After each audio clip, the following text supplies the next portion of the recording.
Let's see, it's processing. Okay, we're live. Great. Okay. Well, thank you everybody for watching this episode. If this is your first time watching the show, my name is biologist Wild Trees. I am a biologist. That means I study life, animals, mostly animal behavior and insects and microscopic life. But I do have a very heavy interest in the paranormal, and recently, specifically, Sasquatch, Bigfoot, forest giants. The more I study about them, the more mysterious the topic gets. And as soon as I think I've gotten a handle on it, something else pops up. Case in point, we're going to talk to John and Randy, who have some really interesting experiences. So yeah, that's how we're going to start. Now we have John for 30 minutes, and we're so grateful to have him. So what we're going to do is, Randy, why don't you give us a quick introduction, and then John, give us your introduction, and then I'll ask you some questions, John. So Randy, tell us a little bit about yourself, please. I'm Randy, live in northern Minnesota, about 60 miles south of the Canadian border. I have seen Sasquatch 7 times. I call them double Class A sightings close up, looking at each other. I've never gotten scared of them. I've got a lot of things I can tell you about them, but I don't know nothing about them, but I know a lot about them. I'm a musician. I've been on the road for 50 years now. I'm 63. I went on the road in 77 out of high school. And I've lived at this place since 1979. Very interesting. Okay, well, thank you very much for that, Randy. We're definitely going to get more into detail with your story, but thank you for that. Yep. John, I understand you're associated with the Sasquatch Research Organization, SRO. SRA, Sasquatch Research Association. Yeah, we're based in Minnesota. I've been with them for quite a few years. My name is again John. I live here in north central Minnesota, kind of just outside of Duluth, Minnesota area. Been working with this subject for quite a few years, going back into the mid 2000s probably. And spent a lot of hours out in the woods, a lot of hours at Randy's, especially during COVID. I was not working for a period of time, laid off like a few other people did at that point. So I took advantage and spent a couple thousand hours out at Randy's property, just investigating his experiences and stuff, and experiencing stuff myself out there that I wouldn't have had the opportunity probably the hours while working that I do now. So yeah. What first got you interested in the topic? What age were you, and what got you interested in Sasquatch in particular?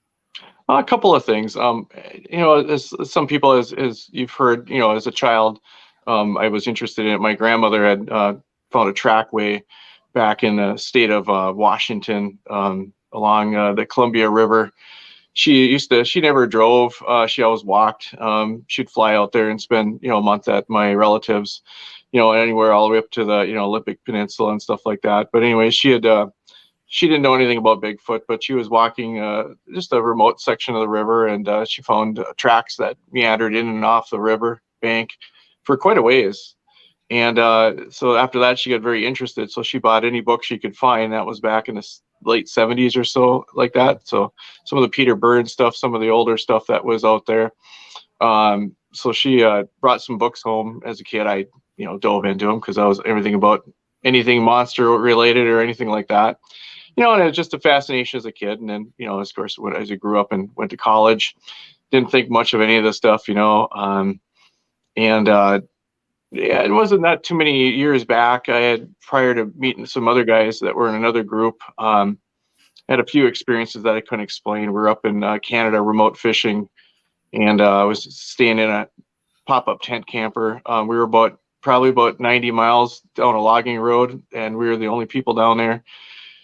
And my father at that time had been cleaning fish down by the lake, about maybe 150 yards, and I had something big walking around the camper. It was dark, late. I was terrified. I didn't know what it was, and I kind of called out a couple times, think it was my dad, and it never got any answer back. And it was bipedal. It walked around, and then went back off in the bush and never heard it again. And then, of course, maybe about a half hour later, the lantern comes walking up to the camper, and my dad comes in. I said, "Were you outside?" And he said, "No, absolutely not. I was out cleaning fish." So something came out of the woods, walked around the camper, and kind of terrified me at that point, because I was, in my maybe about 12, 13 years old. Yeah. And so that was kind of an unexplained occurrence. So then I started thinking more and more. I thought, well, maybe that was, what a Sasquatch would be. Maybe it was.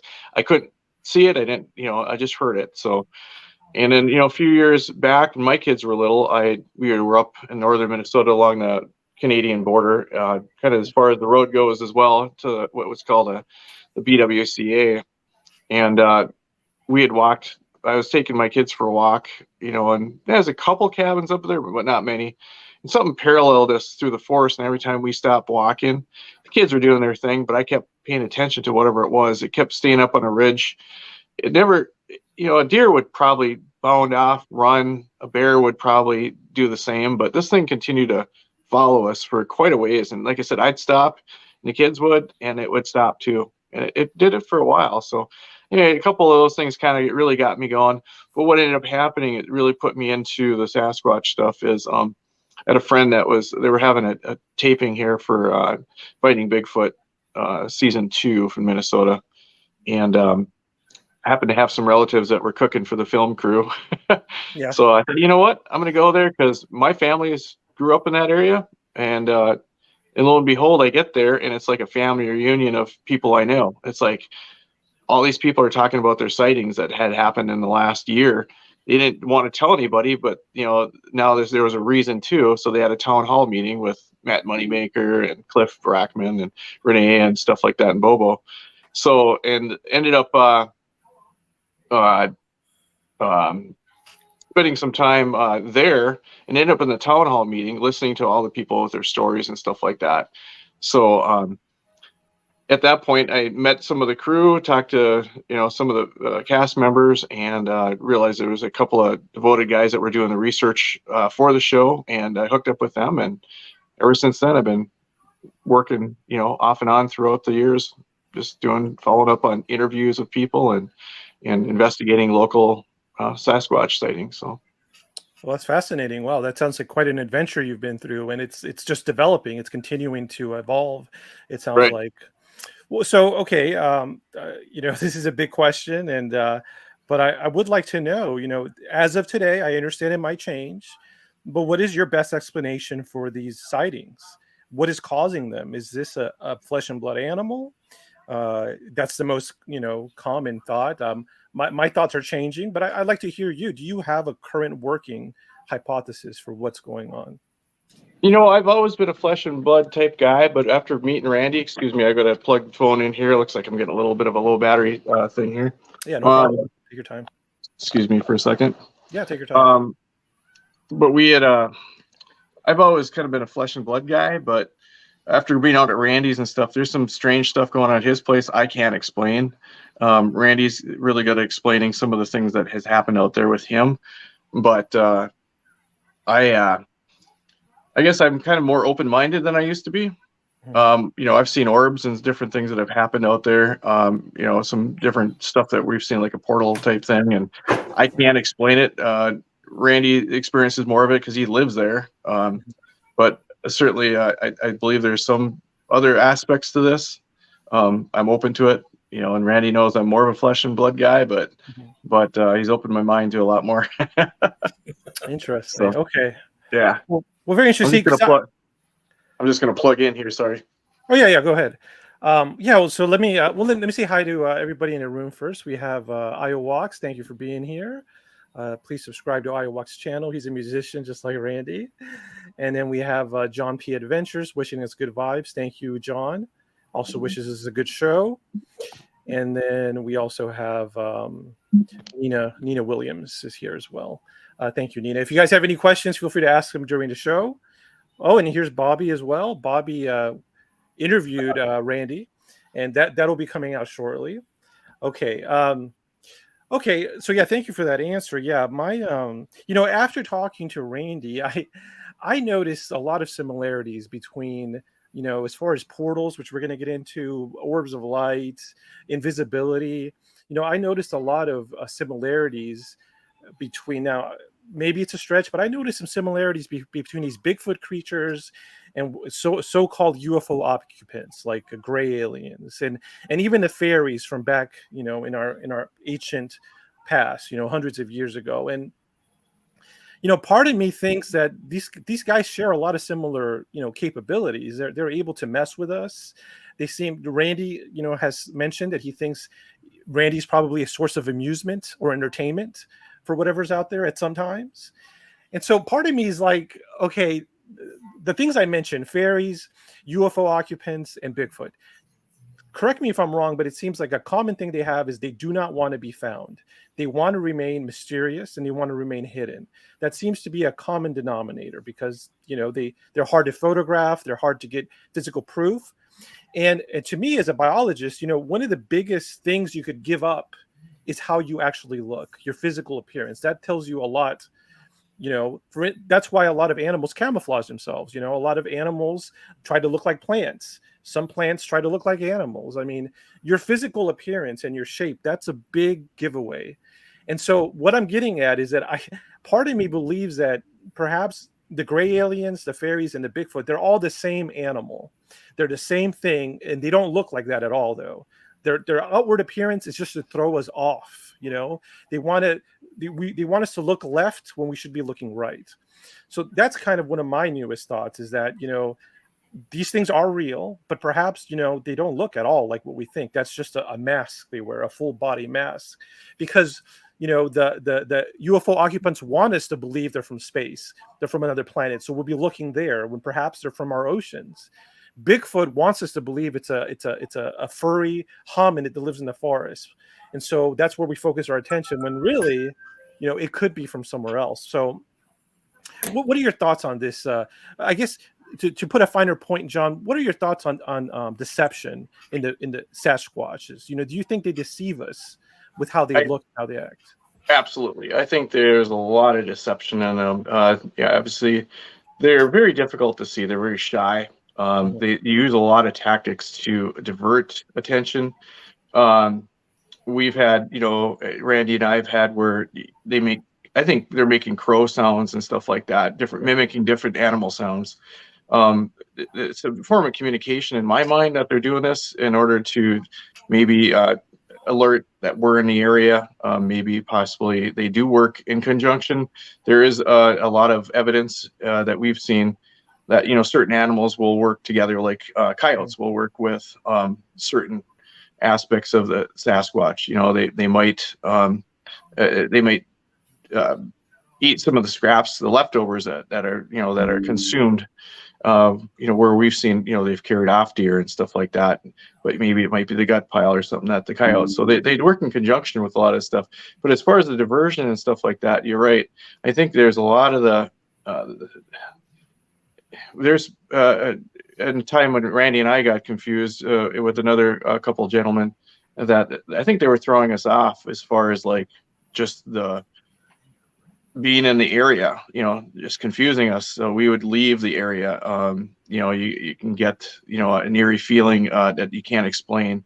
And I think they use a lot of, infrasound, stuff like that can really, like I said, deceptive, try to throw you off of what they're trying to do.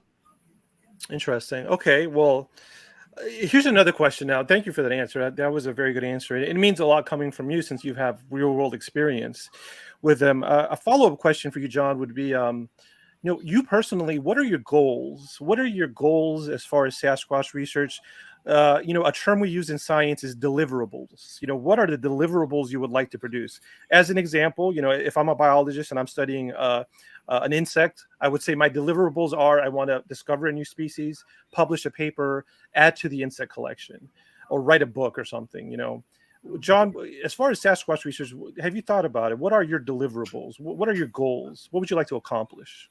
Right. I think the goals of all of us in our group is to bring, just legitimacy to the subject. That this is something that's not fiction. It's not something that is, that we can actually prove, to the general skeptical. I'm not going to change a skeptic, but I think if we can provide the proof, the DNA testing, the hair testing, the footprints, I guess it just try to bring legitimacy to the subject. Mm-hmm. and just getting the general science world to actually understand and also look at it. I mean, a lot of the scientists that have come into this world with, as far as the Bigfoot side, have been kind of ridiculed, and but the Jeff Meldrums and stuff have been able to walk both sides really well, and I think they do a great job. But I think that's kind of what we'd like to do. Well, I love your answer. That's a great answer, and I agree with you 100%, and I'm fully behind that. And I think that is that is where I would go too, because what you said was, bring legitimacy to the subject, because you're absolutely right. If we're going to make any advancements in any subject, well, first of all, you have to take it seriously. That's kind of the first thing. If nobody takes it seriously, then it's really hard to make advancements. You have a minority of people who are taking it seriously. That also, you mentioned ridicule. Okay, ridicule. So ridicule, it reminds me of the word ridiculous. Okay, it's kind of the root word. To me, ridiculousness is actually a form of camouflage that I think is purposely being used by fairies, by Bigfoot, by UFO occupants. Because, I mean, what I like to call it is I like to call it cultural camouflage. Cultural camouflage, because a lot of camouflage is made to avoid detection by a certain animal. So as a hunter, you might physically camouflage yourself to avoid detection by your prey, which is a deer or something. So, but a cultural camouflage is very interesting to me. That's when an organism is trying to remain hidden from an entire culture, in this case, humanity. And I think a really good way of doing that is to appear ridiculous. If you're a Sasquatch or a UFO occupant, and one of your goals is like, I want to live on this planet with the human culture, but I don't want to be seen, I need to camouflage myself. Well, one way of doing it is by appearing as ridiculous as possible.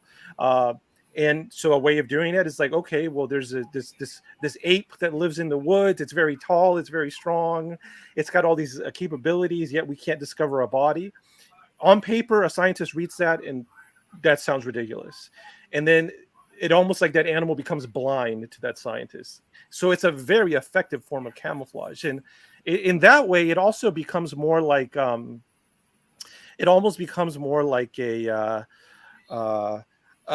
instead of studying an animal, it's almost like we're studying a different country. It's almost like we're studying a spy, because a spy, like right now, there's no doubt there are spies in America. They're spies that are undercover, and they're stealing information, and they're remaining hidden. Now, you wouldn't send a biologist to go study the spy. Those are a whole different set of skills. You would send another spy to do it. And I think that's part of the problem, is that, we do need to establish legitimacy, but perhaps the person to get that foothold would be people who do counterintelligence work, because once that is established, then we can move on to the biology. Because, like I said, if I study an insect, that insect, more than likely, it's not going to try to play tricks on me. It's not going to try to fool me. It's not going to try to do anything weird. It's very straightforward. Right. But yeah, that's a point I wanted to make. Now, here's somebody in the room who makes a good statement. Bo DHL, he says, these are some bold claims, which is true. What we're saying is very, very bold. We're saying that there's an animal out there that's very intelligent and has all these crazy adaptations, and humanity has not been able to prove it for as long as we've been around. So going to that, John, since we still have you here, what is the strongest evidence you believe we do have right now that would make that legitimate, in your opinion? I think a lot of what we've put forward as far as footprints, I think just looking at the foot structure, some of the like the dermal ridges, and stuff like that, and just the broad heels, and stuff that and I think the situations is a lot of the sightings as well. I mean, sightings to me, you're not going to prove anything with a photo anymore nowadays, with so much Photoshop and everything else out there. But I've been fortunate to have one sighting myself. I put a lot of time out to see these things, and I was given that opportunity a couple of years ago, and since then, I've been able to see one. Randy's had multiple ones he's been able to see himself because he's living in the property. But I feel like some of the sightings are the most credible to see as far as the person. But if we're trying to prove evidence, like I said, I've watched a lot of stuff with Meldrum, with the footprints and stuff like that, the mid-tarsal breaks, things that, take a lot more than just a hoaxer to put together and stuff like that. I think there'll be more to come with hair samples and stuff like that. There's been some research in that as well. So. Great. Yeah, I have that's a great answer once again, and I do agree with you. Obviously, by just talking to you, you're very well read, and you have a very good critical mind. So that's great. I'm glad you're part of the community. So as far as here, I'll just quickly say, I think one thing that I want to get into is not so much DNA testing of hair, but I would love to do a scanning electron microscopy of hair, because we do have databases, detailed databases of a lot of animals. Mammals are the only animals that have hair, so we know what the hair looks like magnified thousands of times. So I think that's where I would start with the hair. I would first take photographs of it highly magnified and compare it to other things, because the DNA, I mean, honestly, I'm not a geneticist, I'm a biologist, but I don't think DNA is at a point where it's still a developing science. I'll put it that way. It's not 100%. And the other thing, it's really easy to confirm something is a DNA of a known animal. It's very difficult to confirm something is a DNA of an unknown animal. It becomes very difficult at that point. That's also a limitation of the science. Yeah. Okay. The other thing is, what's convinced me is a lot of these eyewitness accounts, firsthand accounts. A lot of people are smelling them, are hearing them, are looking at them, and they're credible people. And I think that adds a lot of weight to it. Can you share your experience, John? You said you mentioned you had an experience seeing one. What is that? Yeah, absolutely. A few years back, I was at Randy's place, and happened to be a year that is a larger river that feeds into a smaller river that goes through his property. And at that point, there had been it kind of flooded in the spring and stuff like that. It had pushed a lot of the fish into this area in his creek. And what ended up happening is when the water receded, the fish called suckers, and they ended up kind of being like what you see up in Alaska, where the fish are trapped and the bears are going after all the different fish that are easy to get. Well, these were trapped in pools that when the river receded back after flooding in there. And, we had seen multiple eagles in there feeding, and a lot of activity of other animals that were just kind of plucking off these, easy to get fish. So a guy that I know is also part of our group, we decided we're going to go sit up on the top ridge that overlooked this little river valley there by Randy's property. And we're going to watch and see if anything would come in there. Well, as we were walking, there's a large fenced area that we have to go around. And as we were walking that fence line, the terrain was very uneven. So it had been a few years back, a gentleman had bulldozed that fence line in.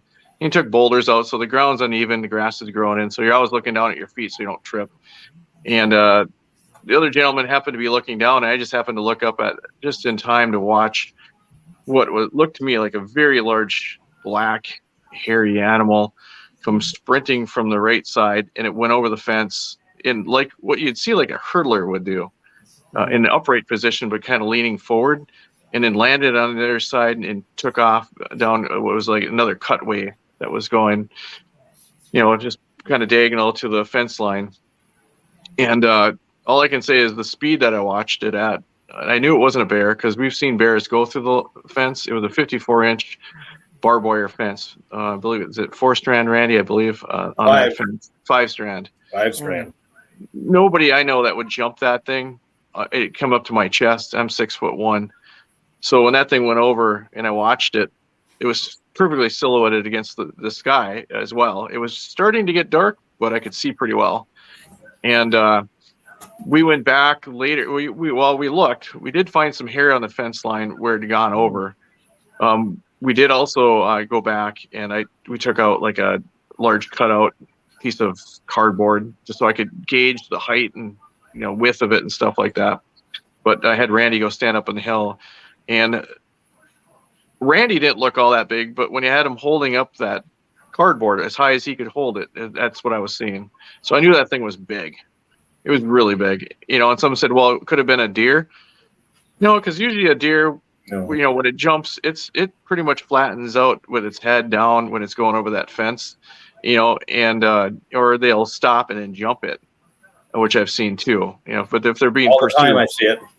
yep. So we've seen multiple times deer go through it. A lot of them go through the fence. We'll find strands between the second and third wire. There's, I've walked that fence line multiple times. So yeah, I was able to see it. It was brief, but very, very human shaped, as far as big, but the speed was incredible. I mean, it was just, the other guy that was walking with me happened to be looking down, and when I said, look, he had just looked and he just missed it. It was that fast. So interesting. Now, did it leave footprints? Did you find footprints in the area?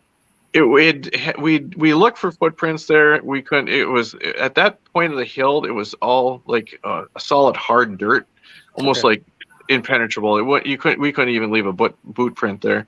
So I was hoping we would get something there, but it had dried out there for the last 3 weeks. That's what ended up causing those fish to pool up in there. So it got almost like a hard pan, dirt there. So another question, with how intelligent these things are and purposeful and graceful in the forest, do you think it wanted to be seen, or was this an accident? This was an accident. I feel that we were walking in its area. It was probably down eating, and I think they sensed that we're there way before we know that we know they're there. So I think we had interrupted it. It was probably down eating, and it who knows if it was alone or if it was with others. Usually we find these are not alone mostly, unless it's a young male probably kicked out of the group. But my guess is this one was, it heard us talking and walking. We weren't being really quiet, but we were, talking loud enough to probably disturb what might have been out there, because we were going to go sit out there for the night. So, but my guess is, yeah, pretty much it didn't want to be seen. Okay. Now, Nina says, empathetically feeling them. What are your thoughts on Bigfoot perhaps sensing our intentions? Maybe that's kind of telepathic. Well, in general, do you think they could sense our thoughts, or some kind of telepathy, clairvoyance going on? What is your feel on this aspect? I feel they do. Randy will talk maybe a little bit about that too as well. They can see if there's a threat, the way the person's there, the way they're carrying themselves. Maybe if you're trying to be more calm out there and stuff like that, they can sense that. I think they're more curious that way. As far as them telepathically thinking through us, it's possible. I mean, I'm open to a lot of different things right now, but I'm pretty sure they can tell the demeanor of the person that's in the woods real quick. So, okay, that makes sense. Well, it's about half an hour. I don't know if you have to leave. That's okay if you do. I appreciate it. Okay. Oh, yeah, no, it's been great chatting. We've had a lot of experiences out here, and like I said, Randy's, he could fill books with what's been going on in his place.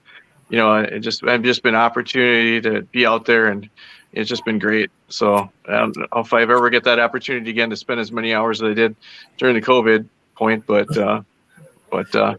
well, I'd love to have you also at some future point. Absolutely. I'll get your contact information from Randy, and we could set something up. Sounds good. I appreciate it. Great show. Well, thanks so much. Your input is great. I think you're going in the right direction as a biologist. And once again, I'm very happy that you're part of the community, because I think we need more of this type of attitude and critical thinking. So thank you for that. Yeah, you're welcome. Thank you. Yep. Yeah, take care. All right. Well, thank you, John, for being here. That was really good. I think we got a lot of good information there. All right, so now we got Randy. Okay. Yeah. Great. Okay, great, Randy. Okay, so that's interesting. So John was with you for a few. Was it months or weeks? Did John? In the last couple of years, he's been with me lots of times. Okay, great. Mm-hmm. That's interesting. Yeah, I know. Me and Bobby, we talked about visiting. Where do people stay? Like a researcher, do they stay like in a tent outside? When they visit. When I let researchers come here, yeah, they'll stay back in the woods in a tent. Okay. Very interesting. Very interesting. Okay. They usually get scared. Yeah, sounds like it. They usually do. Yeah, things happen. We got Mr. Catfish here. So I just want to say hi to Mr. Catfish. Scotty B, thank you for being here. And Bo DHL, thank you. First time here. Thank you. Please subscribe. Mr. Catfish, I think I said, and Scotty B. Okay, great. It's funny. If I ever had the opportunity to go to your property, Randy, I would probably have a backup plan. I don't think I would need it, but I would probably also survey for insects and tardigrades, little microscopic water bears, because I might find a new species. And I'd name it after you, of course, Randy. Yeah. In your honor, or your significant other. Yeah. Either one. But that's a kind of an advantage I have, because I always think about going to paranormal areas. And I don't want to end up, going bust. So, for instance, I've thought about going to Skinwalker Ranch or the Uinta Basin, which is in Utah. And what I would do, I would primarily want to see what the weird stuff is, but I would also do a survey of insects. So if nothing happens, or if I get haunted, or at least I have my little research paper about butterflies or whatever while I'm out there. Okay. Like we discussed, Randy, I think I'm going to go ahead and play this footage. Which is from Microsoft Flight Simulator. It's a general area of where Randy lives. While it's playing, Randy, I would just love for you to take us back to when you first moved to this property and up to your first experience. Sure. So you can start whenever you want. I'm going to go ahead and add the video. Okay. Well, I grew up in north of Blackduck here. I went to school there and graduated. I graduated in 1977. I never gave Bigfoot or Sasquatch a thought. I didn't believe in it, but I did not believe in it. I never gave it no thought at all. And I went on the road in 1977. That's all I've ever done. So I've been on the road for 50 years. I have a sound company. So I'll do production for big acts, national acts, little bands, whatever, or our band will play. I play keyboard, sax, accordion, I sing. But anyways, 8 years ago, after deer hunting, I've been hunting in the woods since 12 years old. Dad would put me back in the stand, and I'd have to stay there dark till dark because I didn't know where I was at. So that's how I still hunt. I do not get out of my deer stand for nothing, and I see a lot of deer that way. But anyways, after deer hunting, I always go back in the woods when it's all done. I want to see where the deer go during all the hunting pressure. And that's behind the house here back in the state land. So I'm doing it after deer hunting. Deer hunting is usually done the third week of November. There was a little bit of snow on the ground, and I'm back in the woods walking. I call it a blood massacre. Now, I know what wolves and coyotes do to a deer when they kill it. They make a mangled mess out of it, and there'll be a rib cage here, there, or a spine, or whatever. It's a mess, and it's strung all over. Even cougars, I've seen that before too. But anyways, I'm back in the woods walking in the state land there, and all of a sudden, it's about a foot wide and about 20 feet long of blood. I'm looking at it. What the heck? I said, I never seen nothing like it before. And it was like sprayed on the trees and stuff. And I could see a little bit of dust in the snow where 3 deer beds were. 1, 2, and 3. Something had killed 3 deer in its bed and left nothing but hair and blood. Now, you just remember, now this is a day after deer hunting. So it's not on wolves that did that or anything that did that. And I don't think nothing about Sasquatch. I say to myself, oh my God, a pack of wolves back here. And I got no gun or nothing on me. So I got kind of weirded out about that. Right. So I go home. And I noticed before we went on the road, we play a lot in like Wyoming, Nevada, Arizona, that after deer hunting there, after that scene of all that blood and stuff, I told Terry, there's no deer tracks back here. Back in the state land, back in the 40 acres or we live on, the next 40 acres, I didn't see a deer track out there. It was the weirdest thing, I thought. And then we go on the road, and we get back in February, and there was a lot of snow 8 years ago. Past my knees in the woods, not where it's drifted. That's how deep the snow was. So when we got home, I took the snowmobile, drove around on the old logging roads because I knew it would freeze really hard that night. It was going to be 40 below that night. And that's not wind chill. That's 40 below on the thermometer. So the next day I could walk on my snowmobile trail and just walk around because I like doing that. Right. So I'm doing that, and I come around, start to go back home, and I come across these tracks. And if I'd known what they were at the beginning, I wouldn't have ruined them. I had my tracks around them. But I'm looking at them. This is weird. I've never seen nothing like this before. And they were like in line. And I got a tape measure, told Terry, that's my wife, said, you got to look at these tracks. And we measured them. They were 17 inches long. They were 6 to 7 foot spread between each step. They even stepped across the river, and there was nothing in between each step from track to track. There was nothing messed up like a deer jumping. I would have seen a mess, of their stomach. Nothing like that. So I looked up Bigfoot, Minnesota, and I come across the SRA, and I sent pictures of my tracks to Jim. He was the head of it at the time. He writes back to me right away and said, Randy, you got a Squatch. And that's how this all started. And I did follow those tracks going east to, there's a cedar swamp, but I could only follow them for about a mile, and I just couldn't, every step was past my knees. I couldn't, and I don't have snowshoes. So. And how close is it to the river? Because I'm noticing on the footage, there is a large river. They followed the river all the way back towards the swamp. They followed the river. See, that's what I was thinking. I was thinking that could be an indicator to a commonality with some of these Sasquatches. Is that river? I mean, this is no secret. This is no revelation. But wildlife uses rivers as a corridor, as a highway to get around. So this could be an explanatory factor of why you're having them. Is because you're close to this river. Yeah. Yeah. They followed the river, and I still, when I got back, from Nevada, there was still no deer tracks. Back in our 40 acres, we got a little food plot back there. There was nothing there. After those tracks left and they went out towards the highway, all of a sudden they just stopped. There was no more tracks. There was no trees that jumped in. That's not what they do. There was no trees they jumped in. They just stopped. There's no more tracks. There was no tracks of nothing.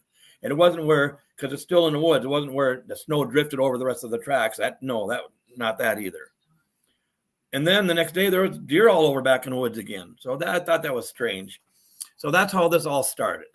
Right. And that's, I say, 8 years ago now. And then Jim told me at the time when he was ahead of it to look for structures and look for different things. I have lots of them. And I know the difference between wind-blown ones and not. The ones I have, there's no root base there. And as long as I've been hunting in the woods since 12, and I'm 63 now, not once in my lifetime, in a storm, whatever, have I ever seen dead sticks fly through the air and land in an X or in a teepee or an A or a V? Never have I seen that. Right. And I know when trees do blow over and they might land in an X, I know the difference. Not everything I got is a Sasquatch thing. And I want to interject here. I want to encourage everybody to subscribe to Bobby Dizzle's podcast. Here he is right here, because I'm going to mention something that we mentioned, Randy, in this interview. It's going to come up pretty soon, Bobby Dizzle. Sure. So you mentioned that they leave a lot of structures with twigs or trees that are like the shape of an X or the shape of a V. And then I think together we were both saying that, like, well, both of these are very simple kind of shapes, but they kind of indicate like a marking, like X marks the spot, and the V kind of looks like an arrow. So we were saying that perhaps, I was like, why do you think they leave these? And we were both thinking that maybe this is a way of just marking a certain spot for another Sasquatch, like indicating that this is a good area for whatever reason. Right. What I've been noticing about the X's, I don't think, and from all my experience, I only got my opinions from my experiences, and I have a lot of experiences. Doesn't mean I'm right. But I think the X's, because there always seem to be a really good deer trail. X marks the spot. Right. That's what it seems like. I could be wrong, but that's what it seems like. I don't think it's a border. Well, hey, this Sasquatch better not come here. I don't think it's that. Okay, interesting. Okay, very good. And they also make A's. Looks like something right out of the Witch Blair project. They got A's, a perfect A. So yeah, so the A is different. Weird.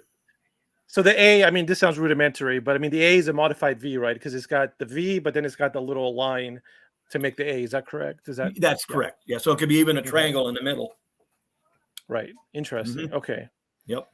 Okay. Very interesting. Now, how about, can we skip forward to the first time you saw a Bigfoot in front of you? When did that happen?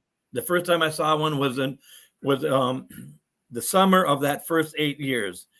Jim said, Randy, you need to start gifting them. And I said, okay, how do I do that? He said, bring apples out in the woods back in that state land.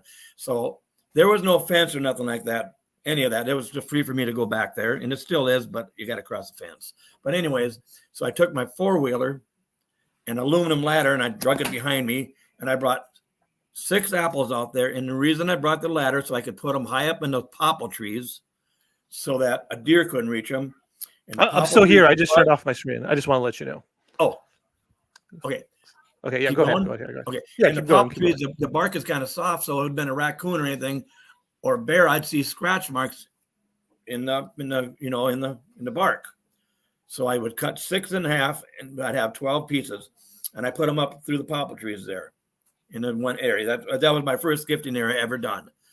And I'd go back there every day, and they were always gone. And there was nothing on the poplar trees that an animal crawled up, and they'd also be in an outlying branch, so you'd have to crawl up and reach out.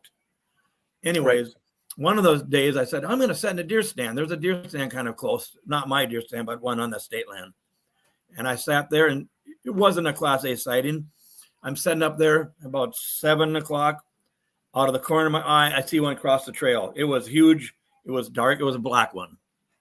And after that, I sat there for a little bit, and I just got I didn't get scared, but I felt really weird. And I just got down, drove my four-wheeler. I wanted to go ahead. Okay, so this first one you saw, let's see. How far away was it from you? It was below you. Is that correct? You were on a tree stand? Yeah, I was on a tree stand, and there's a little four-wheeler trail, but we're right in the woods, though. Lots of the trail's not very wide.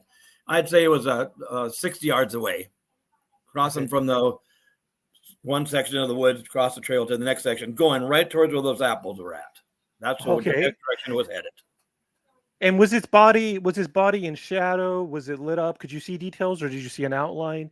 I just seen that. It'd be just like if you're sitting in a deer stand on a corner, I see a deer jump from trail to trail. That's what I seen. But it was huge. Okay. It was massive. I'd seen the arms hanging down. It wasn't, a bear, if it's walking upright, his arms are up like this, his paws. This is arms down. And it was just a glimpse, like a second. Okay, gotcha. And then I didn't hear a thing. I didn't hear nothing walking, nothing like that. And then I sat there for a little bit, and I thought, I'm gonna get out of here. I said, before it gets dark. And then I drove home, which would be I was back in about a mile and a half back in the woods. Gotcha. And then that was my first sighting. Interesting. Okay, now, have you ever? So let's move from visualizing them. I know you've heard them. Let's talk about that. Because I want to move through all the senses. Sure. I want to get to smell too, but let's talk about the times you've heard them, because I know that's interesting. How does that go down? Maybe now. Let me see here. Maybe it's like 5 or 6 years ago. When we come back on the road, the band members, they might not be from Minnesota. They could be from Florida, Missouri, or whatever. So we got a trailer house in the yard, 12 by 60, where they can stay there. If we get home, we're only off the road for a week. We go again. Well, they can't go home and come back again. So they would stay in that trailer house. And about 4 a.m, the guitar player decided he'd go out and sit on the picnic table in the yard, smoke a cigarette. Well, he's doing that. He said he'll never do it again. He said something massive walked through the yard. It had red eyes. It was making the sounds like the Tasmanian devil, he said. And you do a good impression. You do a good impression. I promise. You want me to do it now, or you want me to wait till the next story? Okay, let's hear it. Well, anyways, what he heard was the same as the Sierra sounds. But when he told us that story, me and Terry, I thought he was just making fun of my stuff back there. But he wasn't. It was real. He was serious about it. Because 2 months later, the band guys are all gone. They went home. We have time off. And about 4 a.m. again, our window's open. We hear 2 of them walk through the yard, and they're talking to each other. And it was the weirdest thing I have ever heard in my life. Of course, it's dark down there at the end of our yard. We can't see it, but we heard them both walking and talking to each other. And I called Jim right away, head of the SRA. I told him the story. He said, well, Randy, look up the Sierra sounds. Is that what you heard? It was exactly what I heard. It was kind of like, I can kind of do it. It was kind of like that. Right. Very good. No, it was like, we heard it good. And Terry, she got up right away and looking out the window. We were both listening to it. I never thought I should have got my phone on, but I was kind of in a daze listening to it and recorded it, but I didn't. We just listened to it. And it was walking back towards the river. It was coming from the west and going east. Coming from the highway, walking to the river. Gotcha. Very interesting. Okay. Yep. What about, has it, is it correct? Has it mimicked other animals? Do you believe you've heard it? Oh, I know I've heard it. Yes, I have. What about, tell us about that. How does that go down? When did that go down? I'll give you 2 little quick stories. This is when I was carrying a rifle. I've never had the idea I would shoot one, but there's a lot of wolves and cougars around here, and it's easier to have a gun with you and not use it than to get between a bunch of wolves or a cougar and he wants to stalk you and have to use it. But anyways, I was carrying a rifle with me at the time, and I'm actually south of the house, 340s over on this other land.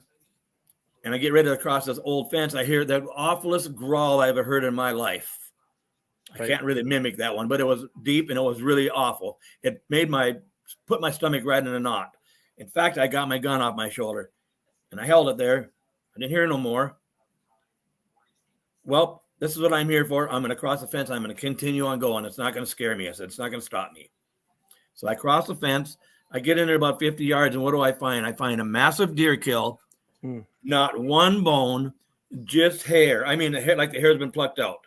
Right. But guess what I find? There's a deer leg and a tail in the crotch of a tree, a spruce tree with a birch limb about a foot and a half long laying on top of it. So I'm looking at that and say, well, this is, I know what it was. And I sat down and I'm looking at it, just sitting there. I'm drinking some water and I get the awfulest sounding, cheesy looking sounding bird whistling at me. Did it for like 7 or 8 times, whistling at me. And I get, there's no bird. No bird flew up. I never see a bird. So that's one time. And the next time, another time, when I got a picture of a juvenile hen. And that's another story. But I told my wife's son, Tanner, I said, let's go back. This is just last year. Let's go back in the woods where they took all the venison from me. And I got a picture of the hand. Let's just sit on the ground by that area. We'll shut our eyes. You sit 5-6 feet away from me. Shut your eyes and we'll just think. And I'm going to do the same thing. So we both did that. And what I'm going to tell you now, when Tanner says what he's going to say, something happened to me at the same time. Okay. He says, oh my God, what a rotten dead smell. It sounds like a dead dog, dead, rotten, really bad. And as soon as he said that, something hit the dead tree I was sitting on. It was kind of at an angle, but down close to the ground. It knocked me off the tree. Okay. But I don't smell the smell. Tanner has a smell. He's only like 5-6 feet from me. He gets a smell. I get knocked off the tree. And then we hear that bird whistling again. There was no bird there. There was no bird around us. And I whistled back and it answered me. And I can't whistle very good. I got like, ooh, kind of a whistle like that I did. Yeah. And it answered me back about 7 times. We did it back and forth. And then after that, then we got up. We're looking really good. Not one time did a bird fly off. Not once did I see a bird fly off. No. Interesting. Very interesting. Now that's very cool. What about the smell? Now that was Tanner, right? Who smelled it? That's what Tanner, about you? What about you? Have you ever smelled something you thought might have been a Sasquatch? Oh yeah. Another time, I'm walking back in the same area, but I'm on the long fence line. And I get towards the woods there and I get the worst smell. And I think, oh, there must be a dead deer around here, a dead something around here. I look really good. I never found nothing. And then all of a sudden the smell is gone. It's gone. There's no smell. Well, it would be a dead animal. The smell wouldn't be gone. Right. It wouldn't be gone. It would still be there. Even if the wind changed, it would come back to you. That's your thinking. It was just gone. Right. Yeah. Yeah. Interesting. And I never heard nothing walk off or anything like that. And it was a dead animal. You said. Now I've been in the woods a lot. Dog, dead animal smell, rotten. Okay. Yeah. Okay. Interesting. I was going to say I've been in the wood a lot. I know that certain animals, it's weird, but certain dead animals smell different than other dead animals. Like sure. Yep. A dead rat, I would say, is probably it's a very distinctive and it's probably the worst dead animal. So this was a wet dog, so that indicates kind of like a fur thing. Yeah. What about the decay smell? Did it smell like anything else that you've smelled? Yes, it did. It smelled like a dead rotten deer or bird or something. I found an eagle this year back in the woods, another section of woods. It was kind of weird why it was all spread out. And it smelled like that dead eagle had been there for quite a while. I even called the game warden because I thought, well, I better call the game warden. I don't want to think that I did it. And it was too bad for them to do anything. And it had to smell like that, like a dead rotten animal. Okay. Interesting. Okay, so let's say we've covered you've seen them, you've heard them, you've smelled them. I guess as far as touching, what is the closest you've gotten to one, do you think? Less than 50 yards away in the broad daylight in the open. We look at each other. Oh, tell me that story. What's going on here? Okay. Like I said, I play in a band, and I decided to drive down the High Line with my pickup. I had to go down to Minneapolis. I didn't want to have it all waxed up. I didn't want to drive down my muddy driveway. Sure. So I get down, and And a 40 acres, it's a quarter mile by quarter miles, square. And on the next 40 acres, I'm almost the end of our 40 acres because there's an approach. I can take a right and get on the highway. And I see something down there. It's massive, huge, and it's reddish. And I think, first thing I think, what's a four-wheeler down there? I don't know why I thought that, but that's what I thought. Sure. Then I'm looking at it. Well, that's weird looking, I'm saying to myself. So I get out. Of course, I don't have no phone on me. I left it in the pickup. I wasn't thinking Sasquatch at the time. And this is 3 years ago now. So I get out and I'm walking towards it. And all of a sudden it stands up and I say, oh my God, it's the red one. It was reddish brown. Wow. And I get about 50 yards from it. And I don't know why I did this. I looked down at my foot, just like this here, and up again, and it was gone. But it was standing behind some little popple sapling. I don't know, about that big around, little ones, about 3 of them. Right. And I was able to, after my sightings done, I go get a tape measure, pull the one down, measure it. That was 8 feet tall. Its head was about that much taller. Okay. So the 9-footer, I'm saying.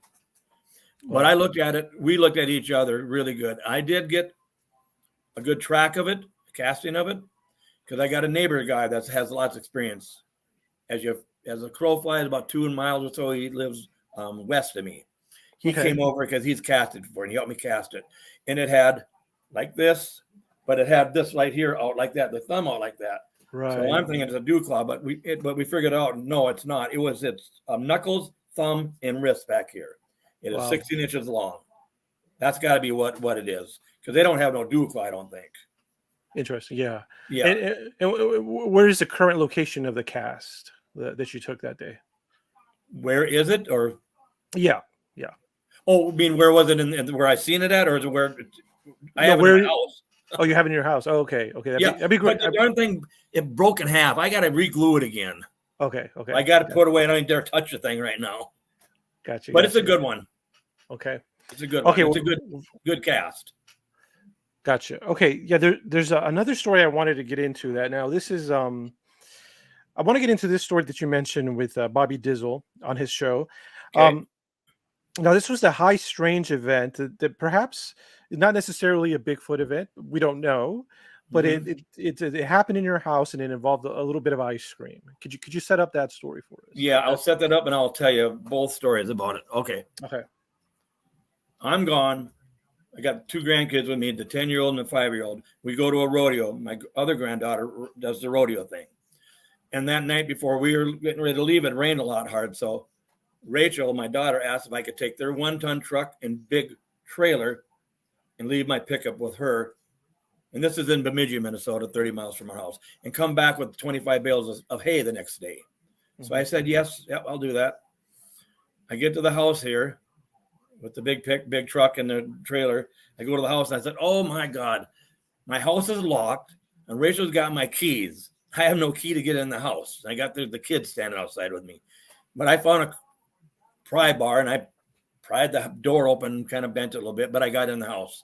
I go in the house here, it's all dark. And on the table I'm sitting at right now, I set the laptop computer I had just bought that day, set it down on the table. I go turn the light on and I get ready. What the hell, I say? It's full of ice cream all over my hands. Something had come in our house, opened up an ice cream bar, opened the whole package up, and it melted over the table, but the stick was over here, the other side of the table. If I would have left the ice cream bar on the table, forgot it, the stick would still be with the wrapper, and I wouldn't open it up. Right. And then clean that all up. Kids go to bed. I get ready to go to my bedroom there. Get ready to crawl into bed, and all of a sudden, what the heck? Something pissed on my bed. The bedspread, the blankets, the sheets, all the way down to the box spring. It was the worst smelling thing I've ever smelled in my life. It was bad. Right. I had to, wash everything. I couldn't even lay in the bed. It was so terrible. And then after that incident's all done, the next week, everybody's gone. I'm home by myself. I always lock my bedroom door. I always have, just a habit, and I just do it. I'm laying in the bed about 4 in. We got a dog, golden retriever, Annie. And by the way, she was in the kennel, right, locked up. We don't let our dogs run loose when we're gone. Anyways, okay, about 4 in, she started viciously barking really bad and looking out our bedroom door. It's got little square glasses. windows, you know. Yeah. She's looking on, and I froze. I can't move, and something's turning my door handle, boop, boop, back and forth. But I'm laying there hearing it, but I can't move. I'm froze. I don't know why I am, but I'm hearing it. I'm awake, but I can't move. And after that little bit, the door handle stops turning. She stops barking and growling. I fall back to sleep. The next morning, I have my clothes, shirt, pants, and everything on this hamper thing. It's 3 or 4 feet tall. Right. I get ready to put my pants stuff on. It was pissed in again, totally soaking wet. The same smell that happened in our bed. The same smell. Oh my gosh. Yeah, the same thing. So wow. Now, okay. So I don't know what that is. Yeah, right. Let's dissect that. That's so odd. It's like yeah.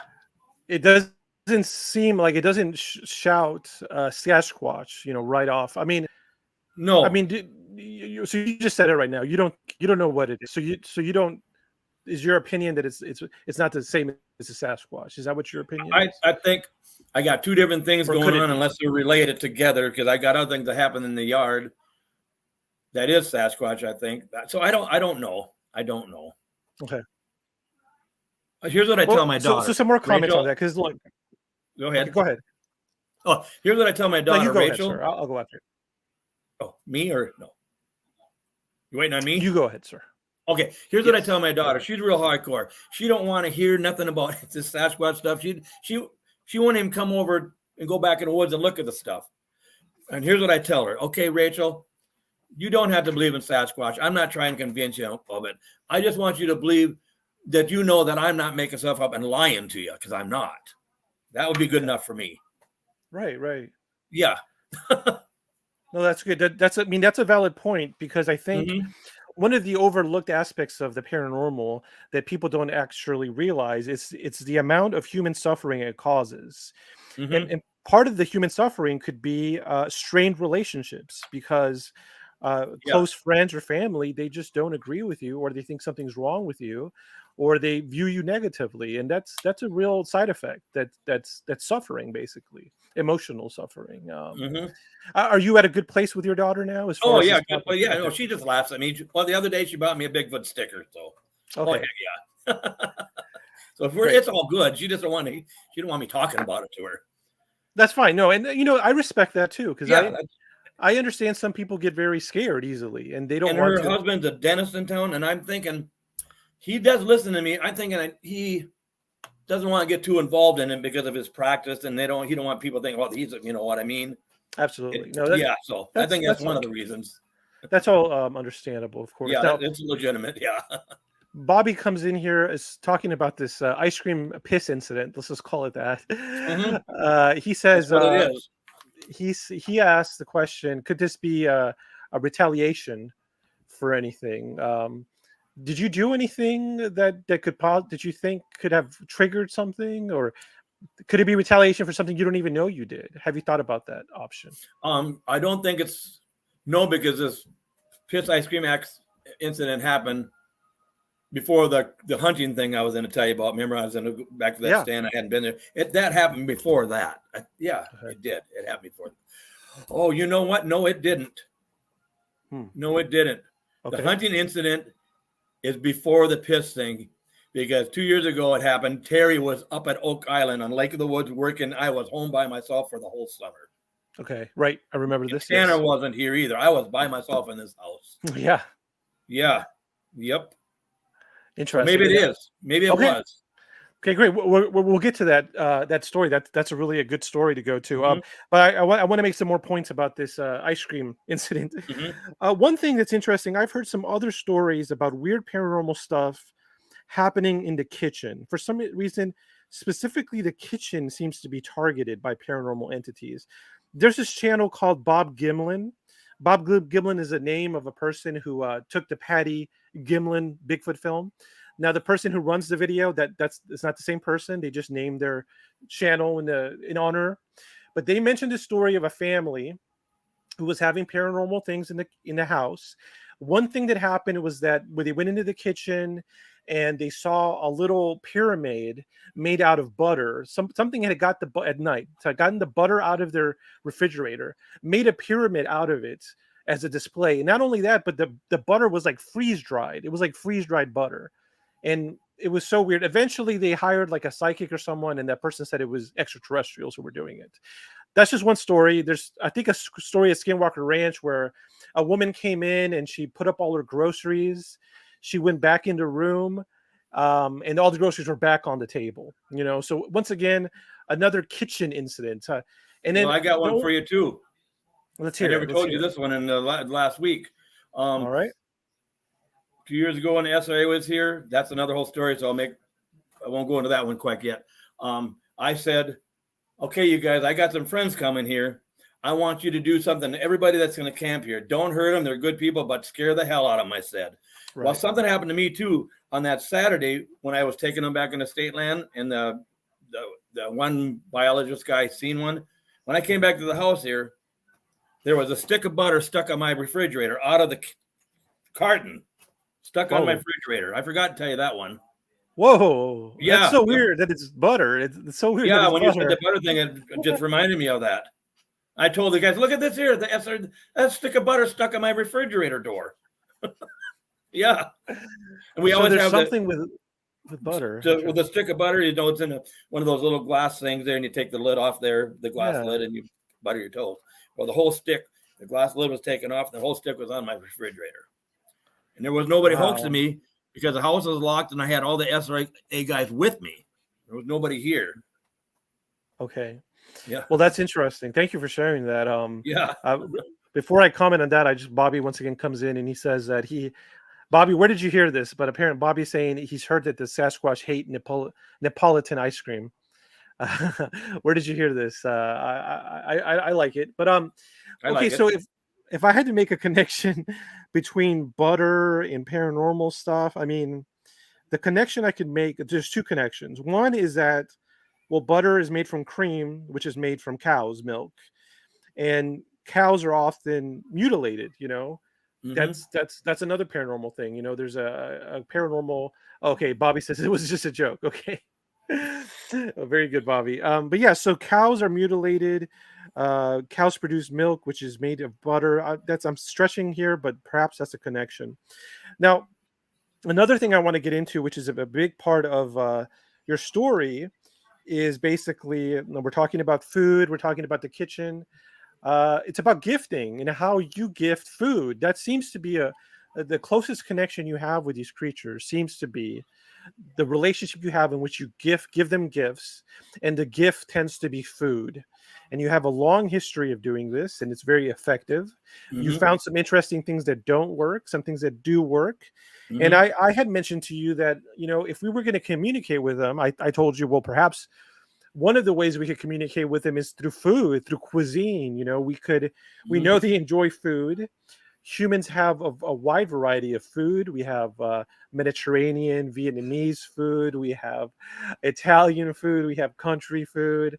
Yeah, I think you get the drift, Mm-hmm. So perhaps this is a way we could share our knowledge on Bigfoot's terms. We could share more about our own culture, our own history through our cuisine by mm-hmm. cooking all these various dishes. And I think you said that you think that would work. Is mm-hmm. that correct? You think that could be something?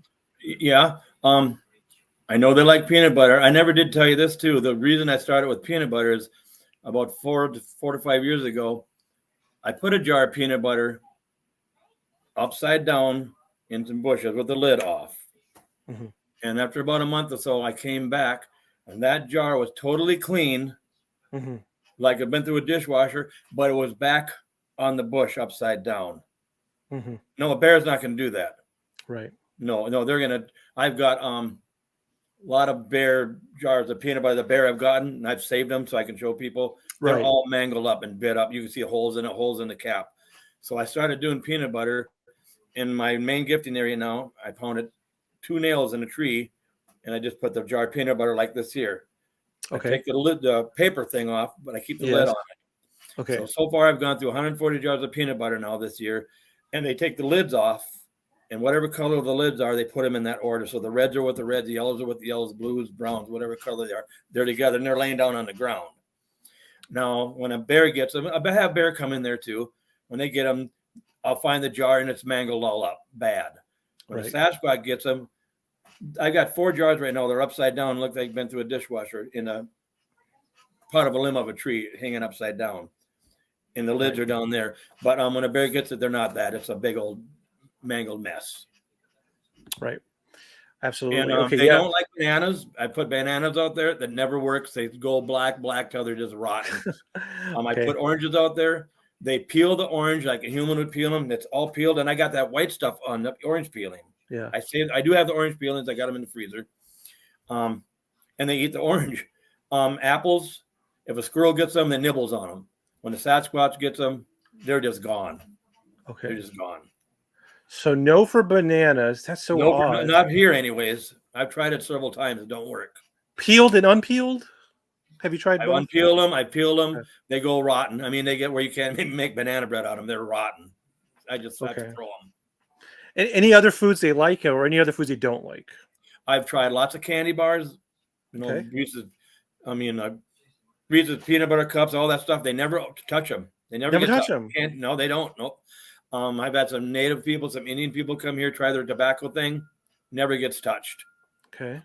No, I've noticed that when somebody comes here, and I don't let them do it no more, gives a gift for them, it doesn't get touched until I take it and move it around. Then it gets messed with. I've noticed that too now. Interesting. Okay, I have put chalkboards out there before, the dry eraser boards there, and I noticed this here when I've drawn myself with eyes and stuff, and ask a question. All my gifting just stops. They don't take the food or nothing. It totally stops. And I'm wondering, why is this all stopping? Then I thought I'd erase that off there and took that out of there. It all started again. So I don't think they like something with eyes. I put little robot things with eyes, set it there. All my activity stops. Take it out of there, it starts again. Right. No, that makes sense. Yeah, the eye thing. And then I had mentioned to you on Bobby's podcast that the fact that they don't like eyes, or these specific ones don't like, that makes sense. You know, I've heard, I'm not sure if this is true or not, but it sounds like it's true. But I've heard that in India, in India, people still deal with lion attacks. With tiger attacks. Mm-hmm. Tigers will, in certain parts of India, tigers are still a real legitimate problem. I've heard that some people, what they do in India, they put a mask on the back of their head, so it looks like it's got eyes, because that prevents the tiger from attacking them, from stalking them and sneaking up on them. Yeah. So then I mentioned to you, I was like, maybe a good, okay, this is just a made up scenario, but perhaps you have Sasquatch activity, you don't want it. Perhaps you just paint a bunch of eyes all over your house and your barn. That could potentially be a repellent if you could be. To. Okay. So people, I'll just put this in there. It's not because of what you said, but I like the activity I got, and I want to have more. Right. Absolutely. They're not scaring me any. They're not one bit. Exactly. Okay, that's a very interesting. If I'm back there and I get some activity right when I'm there, I'll get startled. I'm sure I will. But I've done it enough now that they've never done anything that sounds like it's going to be bad for me. They've messed with me a lot. They've done a lot of things that I can't explain. Right. Well, I'll tell you that stuff too. Right. I think we got to the conclusion that at certain times you feel like they're using you as a entertainment, basically, kind of. Yep, I do think that. Yep, I know. Yeah. I know they are. Yeah. Okay. Like a few years ago, me and Tanner to the river on the 40 acres here, to the little creek. There's a creek, Spring Creek, and it flows into the Cormorant River. Well, there was a little trail I want to walk to cross the river on a log, but all the brushes, I was down like this here. You couldn't even walk through it. So I cut it all out with a chainsaw. And Tanner, I said, pile it all back in the woods. Make it real neat. Just pile it back in the woods. And he did all that. The next day I come around the little trail. Well, the four-wheeler, not the one we cut, but the four-wheel trail. They had taken all that brush and piled it across the four-wheel trail about 5 to 6 feet up high. I couldn't get through the four-wheel trail. I just laughed about it. I know they did it. There's nobody knew I was doing that. Neighbors don't trespass here. We don't have trespassers here. The son-in-law is not going to take the time to come there and mess with me like that. So I'm going to do this, see what Randy thinks. It'd be too much work. So I know they got me there. Last year, we got two 425 John Deere riding lawnmowers with the steering wheel with all-wheel turn. It's big. I park it, and it's facing east. Take the key out. It's not on a hill or nothing. It's setting flat ground. I go and eat. I come back out. It is about 75 yards away, facing north and south. How to get over there? And then on a new garage, there's 7 finger streaks, that white, like they went on 10 with their hand. Right. Yeah. That's why I think it's the young ones messing with me. Well, that's a good a good follow lead up to a question I wanted to ask. Okay. Yep. How many do you think are living around you? And what is the structure? What is the familiar structure? How many males, female, children? What is your impression? I think it's I've only seen them 7 times, but it's always the same ones, the brown one or the black one. Mostly the black one I've seen. Okay. I've never seen the young ones. I think there's 3 or 4. Total. I think there's a family here. And maybe there's way more than that, Okay. But that's what I think. That makes sense. Okay. And then do you think they're nomadic or seasonal? Is there a period of time? No, they're always there. Okay. But I did notice there from last year. I noticed it last year, and I noticed it this year. About the same time, they stopped taking the apples and peanut butter for 3 weeks. They did not touch the peanut butter or the apples for 3 weeks. But all my stuff was being moved. My little gifts was being moved. Now the apples and peanut butter are starting to be taken again as of yesterday. Okay. Interesting. Mm-hmm. Very interesting. But I've got 3 jars out there. They're only taking 1 jar. They're not taking the two jars. I got 4 nails now in the tree. They're not taking those ones. They're taking the ones down in the little pile of rocks I made. Okay. They're taking that one now. They've done it twice now. Yesterday or 2 days ago and yesterday. I noticed it's gone. Right. And this is a good point to mention that in the description of this video, you please join Randy's Facebook page because he posts a lot of pictures of what he's talking about and he updates it regularly. Please join that every community. day. I'm in the woods every day. So you could learn more there. And that's how I first found out about Randy. And also there's a link to a book that was written, I think last year or a few years ago. Last year about I can tell you about the book real quick. Like I'm not getting no money off the book. I just wanted, I got so much going on. I reach out to people. I need to talk to somebody about what I got going on here. Mm-hmm. And Mike Quast from Fargo, he's wrote several books about Minnesota. He said, Randy, I want to write a book about your place because he's been here and seen him and had a lot of activity here. And then Doug Hychek from the History Channel for Monster Quest is the one that published it. Oh, okay. He published it and got it on Amazon. I guess what I heard, it made it in the top 100 bestseller of mysterious books. Sure, of course. Interesting. Right. Mm-hmm. So yeah, definitely check that out. That's in there. Did you notice any change in activity when he was there? And how long was that author there? Oh, he's been up here just like he comes up here like when the SRA does the camp out and stuff. Mm-hmm. He'll be here like for a couple days. He's the one that keeps. So there's other people that he hears. He's heard kids' voices out in the woods, mm-hmm. like 12 to 2 in the morning. Well, there's no kids out in these woods. There's no kids out there. Right. What about orbs of light? What is your experience on your property with orbs? How does that play out for you? A lot. You want me to go into the doorway orb thing and all that? Yeah, let's go ahead. I've been wanting to work my way up. So first, let me show everybody. I got a T-shirt on here with, I don't know if you can tell, but it's got a doorway portal. I wore this on purpose, and the thumbnail for this video is also a portal. And I got more to tell you about that doorway. But before I do that, last year, Doug Hychek and his recording engineer friend, mm-hmm. Adam, they come up with a new thing. And I don't let cameras be here, but these aren't trail cameras. Maybe you don't know this. No, you don't know this. They put 8 cameras out in the woods here. Mm-hmm. And they're just like home security cameras. Mm-hmm. But they had 1,000 feet of extension cord and 1,000 feet of Wi-Fi cable hooked to them. Yeah. And the first night they got them up, one of the cameras wasn't hooked to the iCloud or the cloud yet. Yep. Doug Hychek, about 2 in the morning, because he's always up late, watched 3 of them walk by. Male, female, and a young one. Walked by the camera, but it wasn't hooked up to the cloud yet, so he didn't get recording up, but he seen it. Well, crazy. Yeah. Okay. He was so excited about it, he even chewed out his recording. Why wasn't that to the cloud yet? But it wasn't.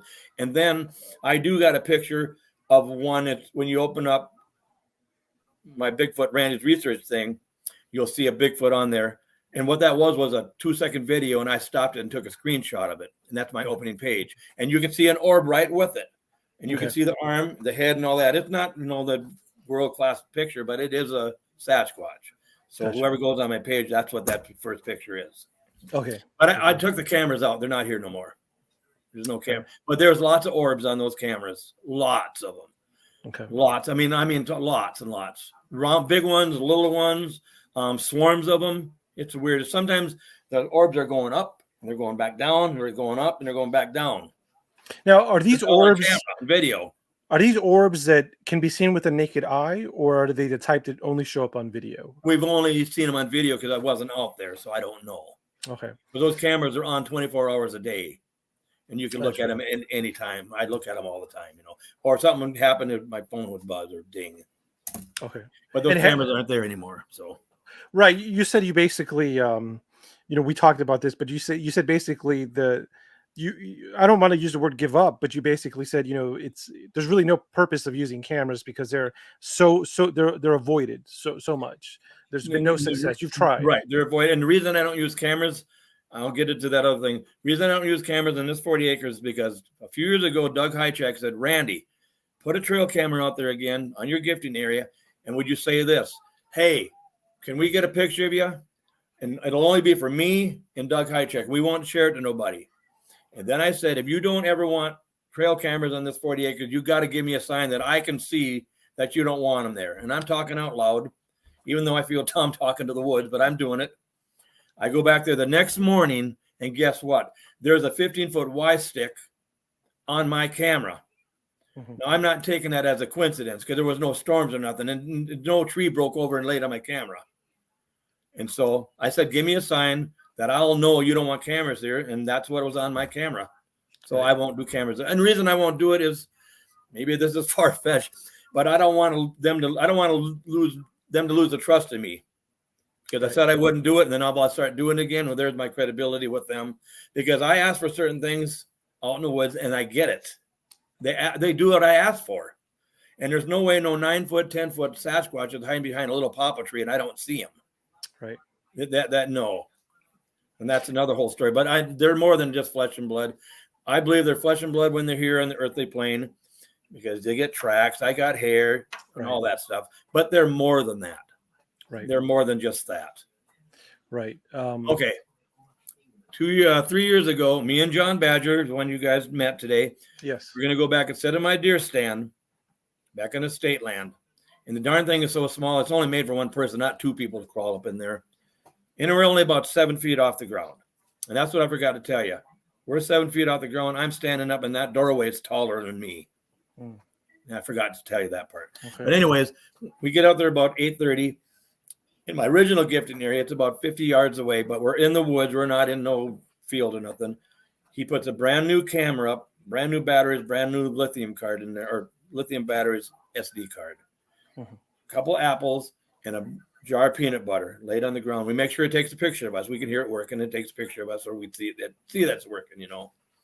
We go to the stand about 11:30 at night. He's behind me, and I'm kind of on the side like this here, and he's right here. He's sitting down. I'm standing up. I see this doorway thing, and it's big. It looks like the northern lights. I can see reddish, greenish, bluish, yellowish, whitish lights. It's kind of flickering and stuff, and I'm looking at it, and I take my glass off, rub my eyes. I don't say nothing to him. Am I seeing that? Put it back. Yeah, I'm seeing that. I say, John, you see that light over that doorway looking thing? He said, yeah, I've been watching it. All of a sudden, 2 orbs come out of it. Big, like this, but they're walking. You can hear bipedal.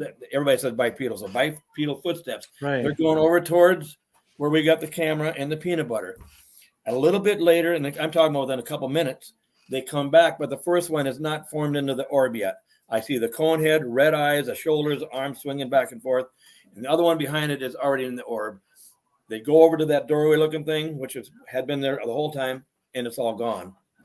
And we're kind of excited about that, but we're so excited when we see the orbs, we don't think about filming nothing. Sure. We go over there about midnight, 12:30, get the camera. The apples are gone. The peanut butter is totally gone. The camera is dead. There's nothing on the SD card. It's nothing on it. In fact, the SD card don't even work. And the batteries are drained dry. Just like that. Right. That's crazy. Okay, so that's crazy. So let me get some. Tells me they're more than flesh and blood because I've seen the cone head and that red eyes. I've seen that. Yeah. And the other one is into an orb. So that tells me right there. That's why nobody will ever be able to get proof of them and a body and all that because they don't bury their dead because they're not from here. Right. I know that sounds crazy. I know I'll probably get a lot of comments, but how can I not say that when that's my experiences? Right. So, well, some of the key. saying? Yeah, of course. No, I'm right with you. I'm right with you, Randy. Yeah. And one thing, I'm not a druggie. I don't even smoke pot. I'm not a drinker and all that. So I'm not hallucinating. And Right. John's seen the same thing I've seen. We both seen it. So yeah. So basically, let's dissect this case because it's one of the most fascinating things about your account, or I mean, stories I've heard in general. All the stories. So you were in a one-person tree stand with John. You know what? It's one that I made out of the trees out, and one that I made a platform myself and made a ladder to go up to it, some railings around it, and I got a little stool in there. So it's not really room for two people to be in there. I had to stand like this. And this was and it was the stand itself was about 7 feet off the ground. Yes. Yep. So where would that put your eye level at then? If you Well, I'm 5'6". The bottom at 7 feet. The bottom is 7 feet. Yeah, the bottom is 7 feet. Okay, so then you're sitting, and so then maybe that would be another. I'm standing. Oh, you're standing. Okay. He's sitting. I'm standing. Okay, so it'd be about 5 feet. So maybe let's say about 12 feet is where your eye level is at. Yes. Okay. Yep. Okay. Now you see this doorway. Mm-hmm. Do you see the doorway when it materializes it, or does it just pop in? Just popped in. I'm just, I'm quiet like this here, looking around. It's totally dark. I can't even see John. That's how dark it is that night. And all of a sudden, what the heck is that? I'm even rubbing my eyes. Am I imagining that? Is that, just like kind of formed, I guess. Right. Okay. And I didn't see it forming. I just happened to look that way and it was there. You noticed it. And how far away was it from you? Oh, maybe less than 50 yards away. Okay. And I have a shooting lane that I made, and it's about 8 feet wide, and it was off to the left of the shooting lane, in kind of in the woods, like. And you mentioned how tall was it? The top of this doorway? How tall was it? I'd say 13 or 14 feet tall. And how wide was it then? Good 6 or 7 feet wide or wider. Okay, it was 13 big. feet. Okay. Yeah, it was big. And then you said the inside looked like the Northern Lights, so it had all these colors. It flickered like the Northern Lights do. Have you ever seen the Northern Lights? Yeah. Really good. Yeah. But it was reddish, orangish, greenish, whitish, bluish, like that. Like streaks. Like streaks. That's what it wasn't. It wasn't a solid. It was streaks. Like it was kind of flickering. And the shape of it, the general outline, what was like that? A total doorway. Like a doorway, yeah. Like rectangular. Like a rectangular. Like that right there. Yeah. Okay. Yep. Like that right there. Okay. That's what's very odd to me about that is that nature doesn't have any straight lines. It really doesn't. I mean, nature is all about curvature. It's all about spirals. It's all about fractals, which are repeating geometric shapes. It's very hard to find a straight line. So why I'm saying this, if this doorway had straight lines, it sounds artificial, which may sound obvious, but it's just an observation. I think it's worth noting. It sounds artificial. It sounds engineered. Okay, so the doorway's there, and then you're seeing the shapes, and then what comes out of it? Tell me what's going on. What comes out of this doorway while you're watching it? I say, John, you see that? I've been watching that too. All of a sudden, two round orb-looking things come out of it. Now you're putting your hands out pretty wide. It's like about they were big. 4 they feet, big 5 like feet. this. Huh? Okay, like about big. Okay. And what color were the orbs? Kind of the same color, kind of like they weren't just yellow. Okay, they weren't just yellow. And were they giving off light? Were they self-luminescent? Was there light? Yeah, they were giving off light. Yes. And were they 3-dimensional or were they flat? They were more 3-dimensional, and they were walking. Right, because you heard. We heard the footsteps in the leaves. We heard footsteps. Was the motion smooth, or was it the bobbing like someone walking of the orbs? It was bobbing. It was bobbing. Okay. And how far off the ground were the orbs? Well, like did they come out of the top of the doorway? They come out of the top of the doorway. Okay, yeah, and then come out of the top of the doorway. Did they come out side by side? About that much of the doorway. They were below about that much of the doorway. Okay, gotcha. Yeah. Thank you. And did it come out side by side at the same time? No, one behind each other. Okay. One and then the other one. Was it right behind it, or was there? Yeah, right behind it, close by. Okay. So you see both of these orbs. Like 3 or 4 feet behind, and then another one. going just like this. They're bobbing. And they're going right over the direction where they got the peanut butter and the camera and the apples. Right over there. That's crazy. Okay. And then so they must have seen us do that. Right. Come down to get it. And then you mentioned, okay, do you think they knew you were there? Do you think they realized they did? I think they always know when I'm out there, yes. Interesting. Okay. I don't think it's a coincidence. I hadn't put no gifting stuff back there in a month. Okay. And how so you had just put the gifting stuff out there like a few hours or minutes before, or about 8:30, and it's happened about 11:30. Okay, between 11 and 11:30. I'm guessing 3 hours. now, around that time. Interesting. Very cool. Okay, so then okay, now correct me if I'm wrong, but you said one of them changed, or you could see that red eyes. Tell me about that. How did that come about? They were in the orbs going over towards the peanut butter cameras. When they were coming back, the one wasn't formed into the orb yet. I could see his eyes in his cone head and the shoulders. It wasn't formed into the orb yet. That's how I'm explaining it. And the other one behind it already was in the orb. I couldn't see no shoulders or nothing. Okay. Well, that's crazy. Yeah. So I know crazy. It is crazy. I know. It's crazy as heck, but that's what I've seen. No, it's true. I mean, but the truth is I've heard of Sasquatch turning into orbs. Is actually right where I live. I mean, it's about an hour and a half from where I live. There's this area in Texas called the Big Thicket National Preserve.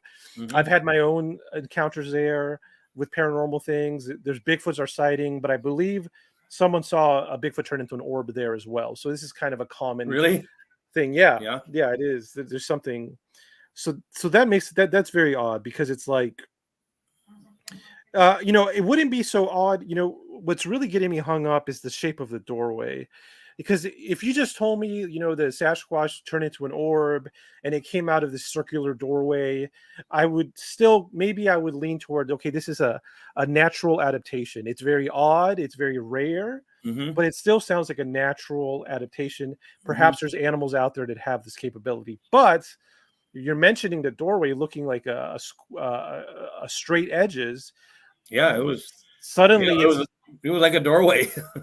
Suddenly, it's like that sounds more like it's engineered. Something is going on there. What's really odd to me also is like, okay, there's a contradiction here, kind of, because on the one hand, people are like, okay, Sasquatch is it's a natural spirit. It's an animal of the woods. It's roughing it out there. It's just lives in the woods. It's one with nature. But then on the other hand, it has this crazy high technology, and they're both on opposite ends of the spectrum. It's like, how do you mix them together?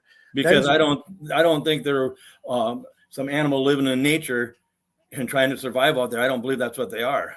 From my experiences, that's why I'm saying that. Right. It's interesting. Yeah. Because I mean, a question would be, or just a thought would be, this is just a thought I'm having. It's like, if you have the capability, you have this portal technology. Well, first of all, do you think, did they make the portals, or was this a technology that someone gave to them? Yeah, I don't even have an answer for that. I don't know. It's hard to say whether they. It is hard to say. I can't give I would just be making something up if I said I don't know. Interesting. That's why part of me is like, once again, the thumbnail has a portal and it has a creature that kind of looks like a fairy because it has wings. And why I chose that thumbnail is because, like, I was talking to John in the beginning. This story in particular made me think about the idea that perhaps, fairies, Bigfoot, and UFO inhabitants, as far as like grays, they seem to have a lot of things in common, like the ability to appear and disappear, the ability to have portals. And I don't think that's a coincidence, so part of me is like, perhaps there's, a group of organisms that live on this planet. They want to live here freely, but they don't want to be discovered. They want to, there's really practical reasons why you wouldn't want to be discovered. It sounds silly, but like, number one, here's an example. If I have a UFO, let's say I have a UFO, and it was public knowledge, it would be such a hassle. There would be so much red tape every time I wanted to fly somewhere. You know how many licenses I would have, or how many permits, or how many people? That's just one thing. In order to use the technology, if you were just out and open with it, it would be a lot of red tape, basically. Humans love their bureaucracy. So that's one reason why you would want to remain secret. But part of me is like, what if there's this civilization on Earth that has this technology? They like living here. They want to continue to live here, but they don't want to deal with the red tape. So they say, let's camouflage ourselves. Part of us, let's pretend, let's trick people into thinking we're from another planet. Another is like, hey, let's pretend, let's make people pretend we're actually animals that live in the forest. And another part of them is like, let's make them think we're these mythical fairy-like creatures that kind of look like humans. That it sounds smart to me because I don't know. That's kind of what because I'm just trying to make sense of all of this, you know. And to me, this is the way to make all these different pieces kind of fit together. Is that it's all a lie? I mean, it's real. It's really happening, but the outward appearance that they're giving off, that is the lie. That is the deception right there. That is the only thing that really seems to make sense to me, you know. Right. But yeah, yeah, and just the fact that they live in the forest is very interesting. It's just odd, you know. Like, you have this technology, this portal technology. First of all, where are you going? Where does the portal lead to when you're not in the woods? Yeah, what happened? I was wondering what happens if we would have cut out of the stand, walked over to that. What? I don't know. We never did. I never even gave that a thought to do that. One possibility is a portal is a doorway just like any other doorway. What I mean by that is once you step through it, you just end up in another place, you know. Like maybe how do you get back if you don't know how to do it? Right. And then the fact that they're turning into orbs, that is also very odd. Like the fact that they're turning into balls of light is very odd. Yeah, I got lots of pictures on my page here of orbs floating around, you know, but you can like see through them kind of. These were different. Right. These are different than those ones. Yeah, there's definitely I've noticed a distinction between orbs. You know, some people catch orbs on film, but they can't see them with the naked eye. But then there's the other orbs, like the one you saw with John in the tree stand, where it's a physical thing. I've actually seen an orb as well too, like the one you described. Kind of. I was in graduate school. I had a research assistant helping me with my research at the time. We had just gotten done eating like a late night dinner at a friend's house who lived in the same apartment complex. We got out of the house. It might have been 2 or 3 in the morning. And we were in a parking lot. And then just right in front of us, there were these 3 trees. And we both saw just like a brilliant, about 50 feet above the ground, right above the trees. We saw this brilliant orb. It was just like bright white. And it just kind of struck in front of us and then left a trail of light behind it. So that was an orb sighting as well. Oh, the other thing I was going to mention is, was there any sound associated with the orbs other than you mentioned the walking? Just the walking. We heard the walking in the. No, there was no sound. It was silent. Mm-hmm. Okay. Well, very interesting. They were silent. Yeah, there was no sound. Okay, well that's crazy. Well, yeah, that's definitely that was kind of what everything was building up to, was this crazy orb story. I will now ask. I'll ask anybody in the room. I mean, this is a great time. If you have any questions, please put them in for Randy, and we'll get to those questions right now. Because I don't want to keep you too long, Randy. I know it's kind of late, but we have covered a lot of bases, and I'm so thankful for the time you've shared with us and the knowledge you've shared with us. How about this one here? When I go, and I do feel like an ass talking in the woods to nobody's there, but they listen to me and I ask them to do certain things and I get it. Now this spring, back in my main gifting area here, there's no leaves on the trees or nothing, little skinny popples. You can see quite a ways. And I said, and I always say you guys, whether female or male, I say you guys. Will you guys make an X for me? Making a big X where I got to walk around it or duck under my trail to get to my gifting area. And I come back the next day and guess what? There was an X on my trail where I had to walk around it. Right. You know, that's not a coincidence. I mean, and there's nobody, I'm going to make this X, see if Randy finds it. Well, right. I asked him for a specific spot and they did it. They moved my little gift. Okay, if anybody gets to my thing, I got a bunch of little red weed eater lines, about that long. They move them all the time into X's or like triple X's, and they just move them all the time. Every day, sometimes they might just move it a teeny bit, but it's moved. I got wooden blocks. Right. They used to, I would put them in crosses. They would mess the crosses up. Right. And, yeah, they'd mess the crosses up. The other day, I made like a person with the legs and stuff with no eyes. They messed that up. Now they're messing them up all the time. They're even taking them, putting them in piles in the blocks that were in the mud. They're tipping them upside down and they're piling them up. Well, that takes fingers to do that. Right. My dice in another spot, I got them on a kitchen chair back in the woods. Sometimes they put the dice at 666. They make them into sixes. That's happened lots of times. Or sometimes I'll put it in there's 5 dice. I'll go 2 and a 4, a 3 and a 3, and a 1 and a 4, and they'll change that last one to make it a 6. So that's 666. Not every time it's like that, but lots of times they are like that. Right. And if I'm correct, did I asked you about their intelligence level? So I'll just ask you again.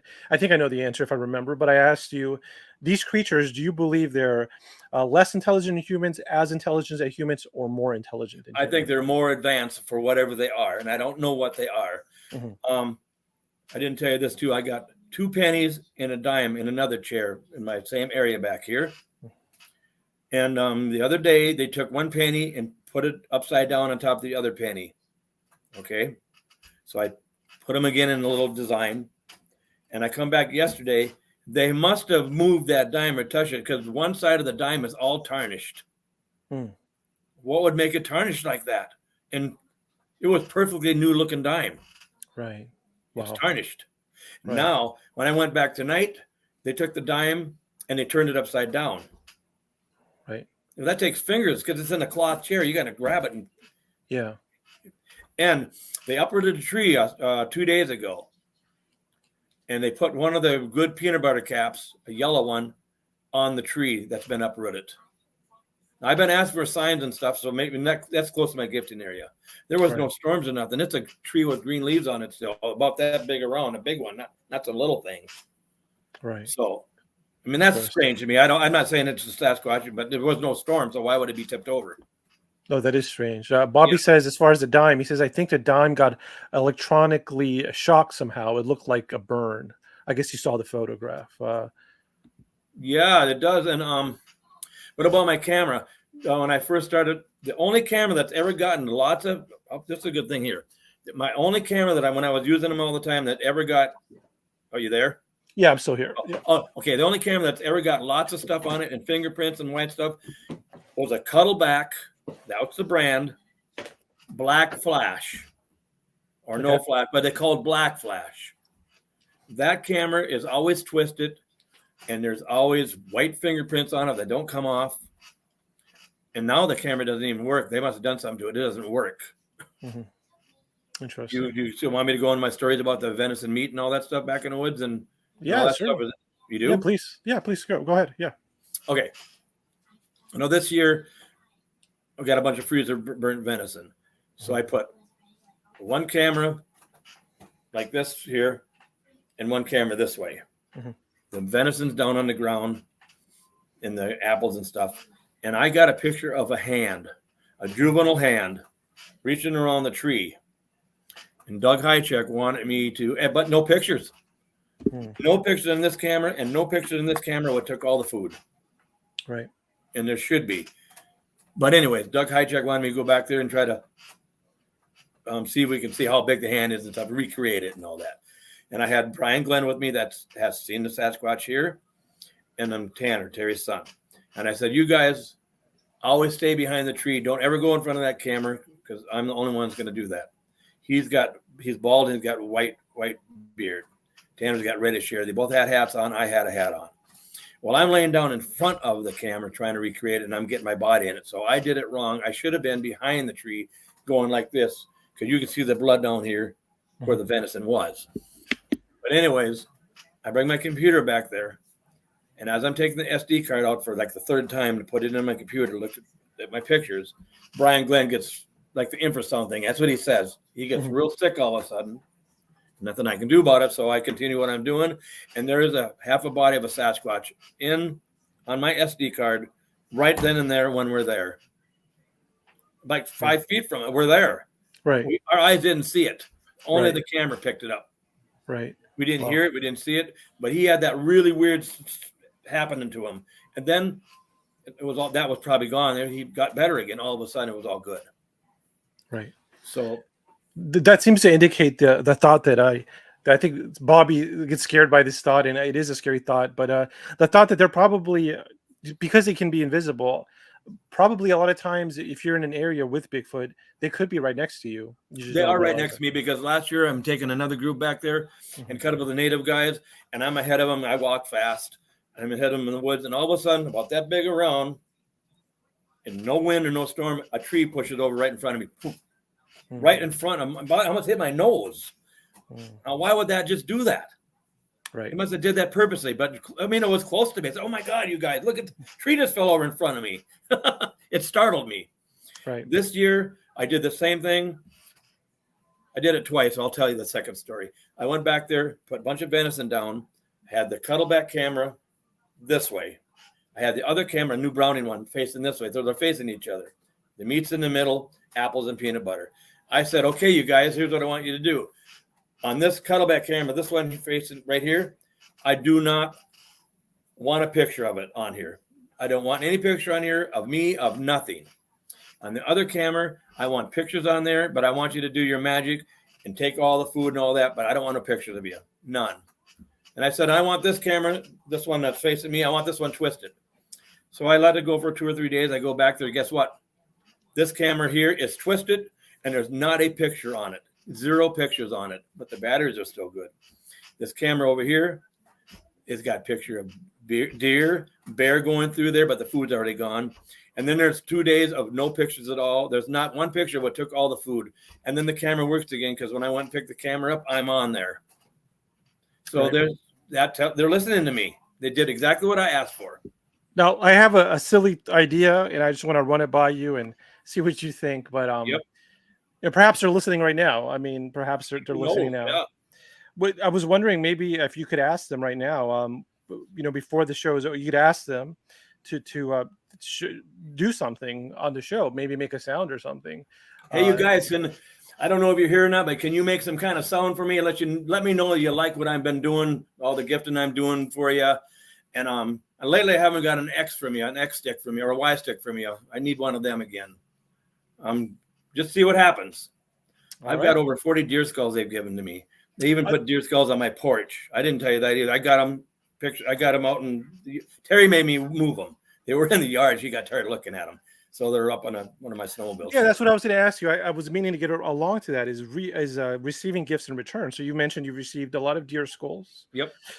And was there something else you received, or what else have you received? In general? Y sticks. Y sticks. Okay. Yeah, like a stick. It's like a Y and the branch down here. It's a Y. They'll be sometimes on our little porch, or they'll be on my trail. I'll walk out there and come.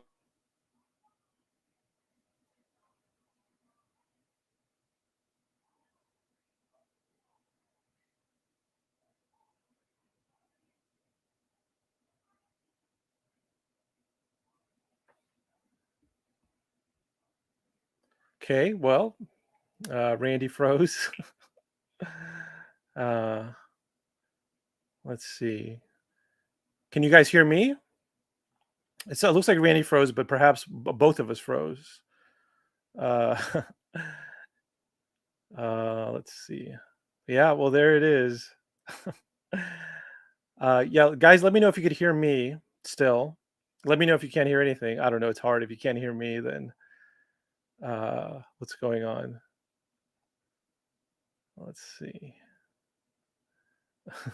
Okay. Okay, I look okay. Thank you, Solo Hiker. I look okay, but thank you, Mr. Catfish. That is odd. Okay, here's Randy. He's back. Okay, let me plug him back in. Okay, Randy. Okay, yep. we're back. Okay, 3 years ago. Wait, first of all, what's going on there? Did you just lose connection, or was that? I must have just lost. Is that the Sasquatch doing something? I just lost connection. Who knows what the heck? I don't know. We have really good Wi-Fi here. It's underground. We haven't had any problems. I mean, we've been going up for an hour and 40. We haven't had any problems. So that's odd. Guess what? Last week with Bob, there is it now? Not Bob. Bobby, he had the same thing happen to him, and he's never had that happen ever. Yeah, he was having something. Remember? All right. Well, that's great. Okay. There you go. A few years ago, 3 of the grandkids and Terry and her daughter Samantha were out in the yard messing around with the baseball, whatever, playing catch and stuff. They heard a loud crack in the woods. They come in running into me to tell me about it. We go out there, and there's it's got 4 Ys on it. 4 Y stick, big one, tall, way taller than me, laying in the middle of our yard. Okay, here, I know what happened. That crack they heard was one of them busting it off, and then when they went in there, they threw it out in the yard. That's the only explanation for that. There's no other one. Okay, so we have another shape here. Okay, I think this is a 4th shape that you mentioned. So Sasquatch are fond of the X. Yep. They're fond of the V, or the arrow. The A. Yep. And then the Y. It sounds like the Y. Yep, the Y. Yep, the lots of Y sticks. Now, the other day, yesterday, there was a Y stick in my side-by-side. I got a little Artie Cat side-by-side. I just noticed it this morning. Right. I asked Tanner, did you put that in there? He says, no, he didn't put it in there. I've been asking for a Y stick, and now I don't know. Did it? I don't know how it got in there. I can't assume everything is them, but it sure seems like it. So I keep all those Y sticks. Good. Okay. That's good. Interesting. Now, last year, I call it reed, R-E-E-D, reed grass. Looks like straw, about that long. They were making, I can't even think of the word for it. They were making designs out in the yard. In fact, I wouldn't even mow around it. They were changing every day. They were making like this, and then one like this, and they were making like this and like star-looking things. They were always changing. Now they're not there this year. Mm-hmm. So interesting. Yeah, it is. And I know it wasn't wind blowing, but how did it even get there? We don't got that in our yard. Crazy. Let me see. I just want to make some comments real fast to catch up on us.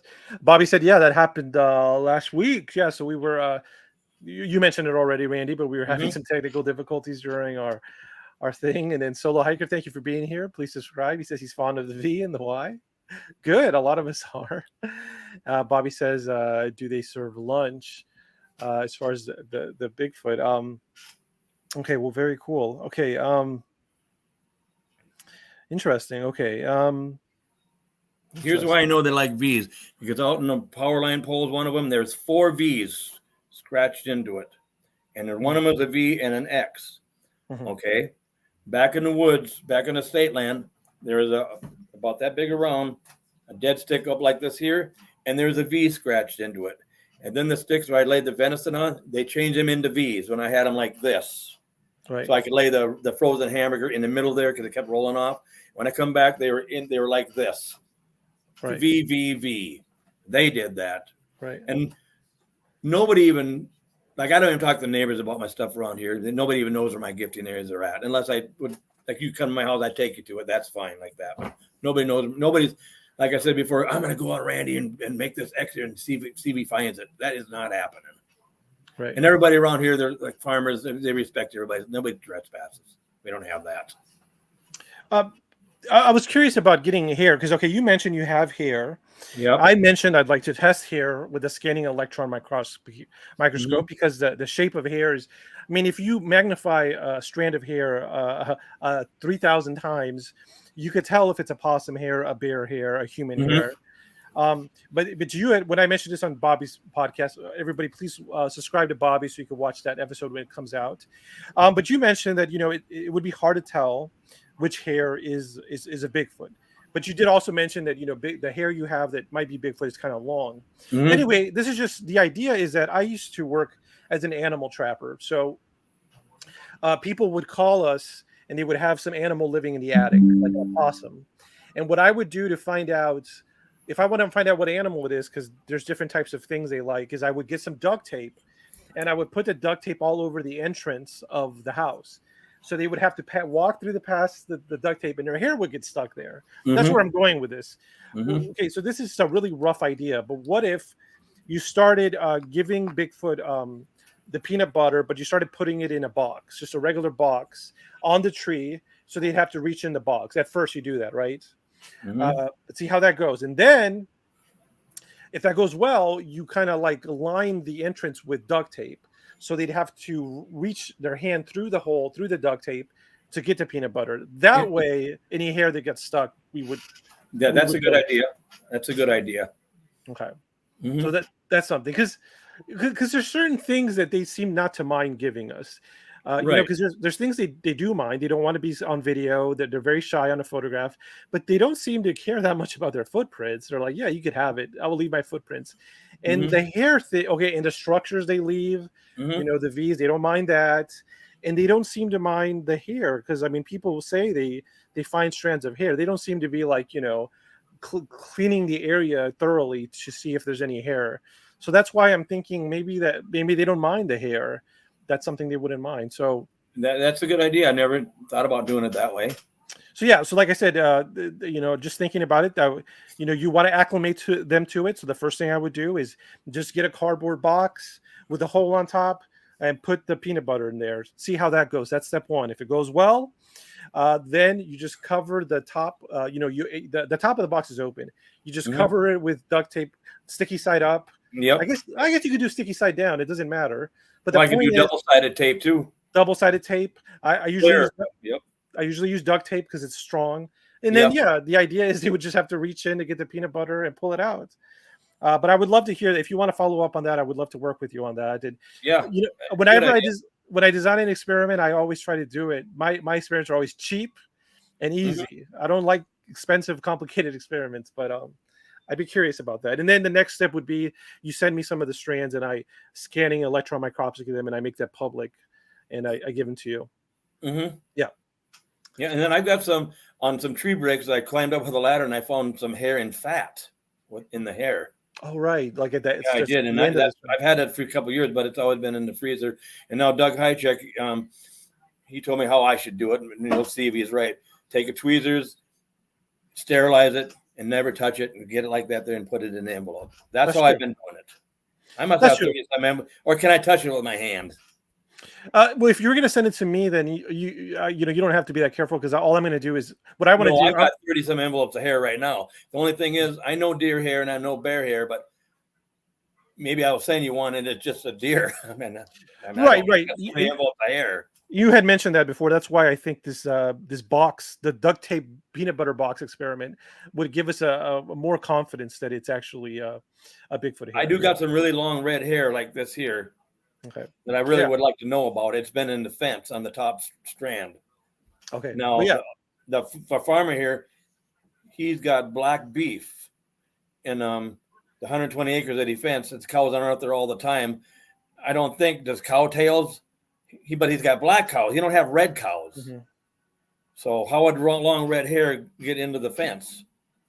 Right. That's true. Well, I mean, how would that be? How would it be? I mean, we could just have, like I said, we could test it and just see what it is. I mean, what it is. Yeah, I would like to know what that stuff is really, because. Okay. Yeah, we could do that. It'd be great if you could include that with the box experiment. That way, I could just get it all tested or imaged on the same. Yeah, and I got lots of that there. I'll send some to you. Yeah, and what I was gonna say too is the red hair thing. I mean, it could be like, I don't know, like I used to have randomly a red hair would grow out of my chin. So it could be that a cows just randomly grow one or two. But do cows have hair that long? I've never seen cows have hair that. I'm talking about more than a foot long, almost 2 foot long. I mean, not 2 foot long, but long like that. Long, yeah. Yeah, no, you're right. I keep trying to picture a cow. Me too. I'm not sure. I keep trying to picture a cow. All I see is a horse. I know horses have long hair. Are there any horses? And there's no horses there. Zero.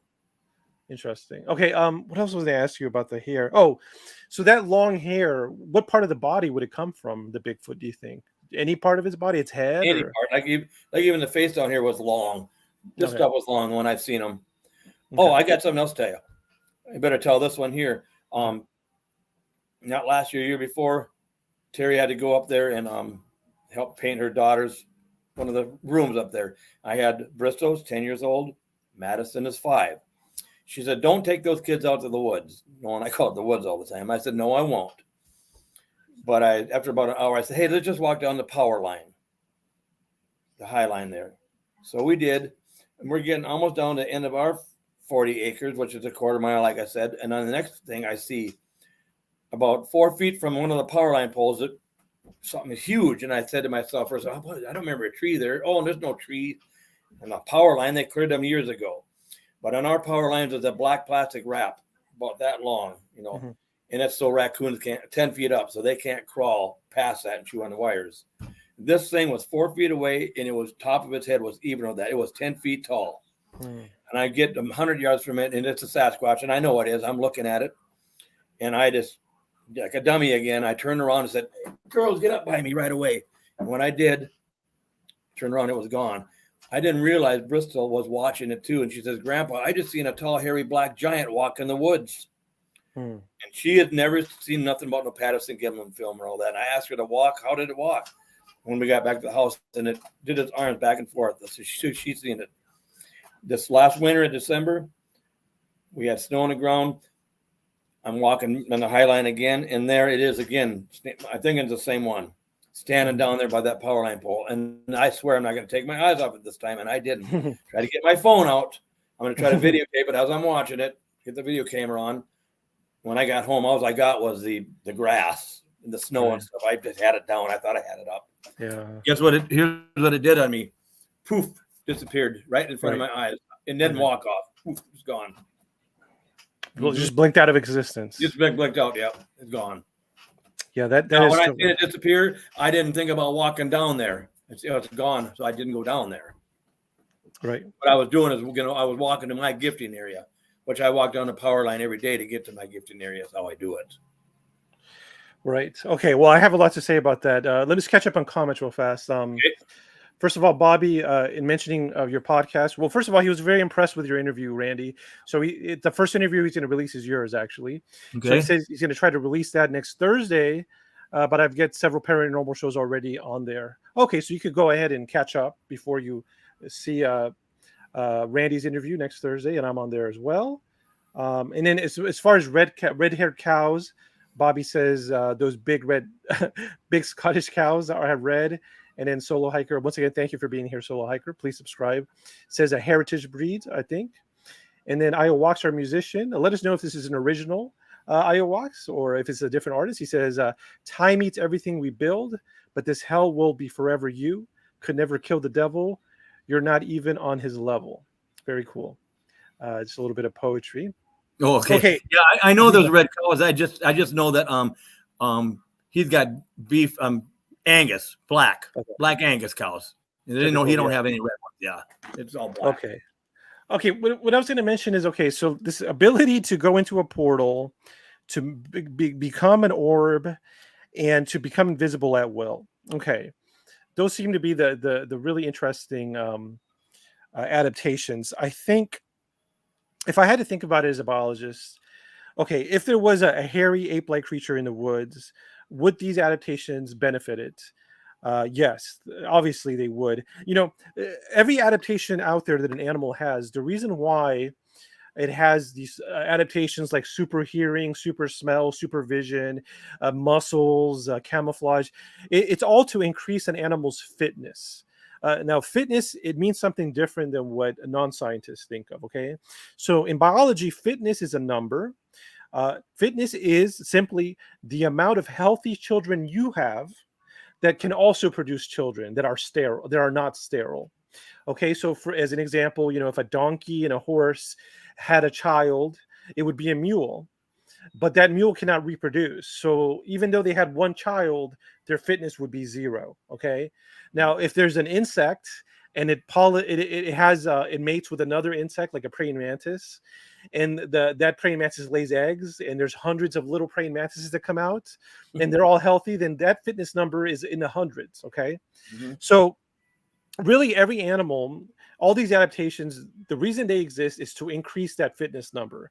How so what I'm trying to say is, if an animal was a furry ape-like creature and it lived in the woods and it had the ability to go invisible, to go into a portal, and to turn into an orb, yes, these things would help it increase its fitness, because it would help it survive longer, and that would help it survive long enough to raise children and have healthy children.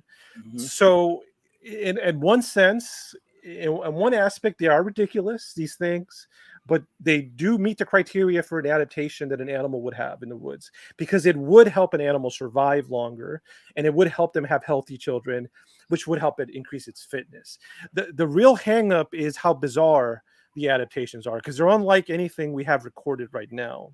I mean, there's some strange adaptations out there. There's a fish called an electric eel that can produce a tremendous amount of electricity and shock its prey or humans. That's a very weird adaptation. And there's other weird ones, but the ability to turn invisible at will, the ability to go through a portal and to turn into an orb, I can't think of anything quite like it in the animal kingdom.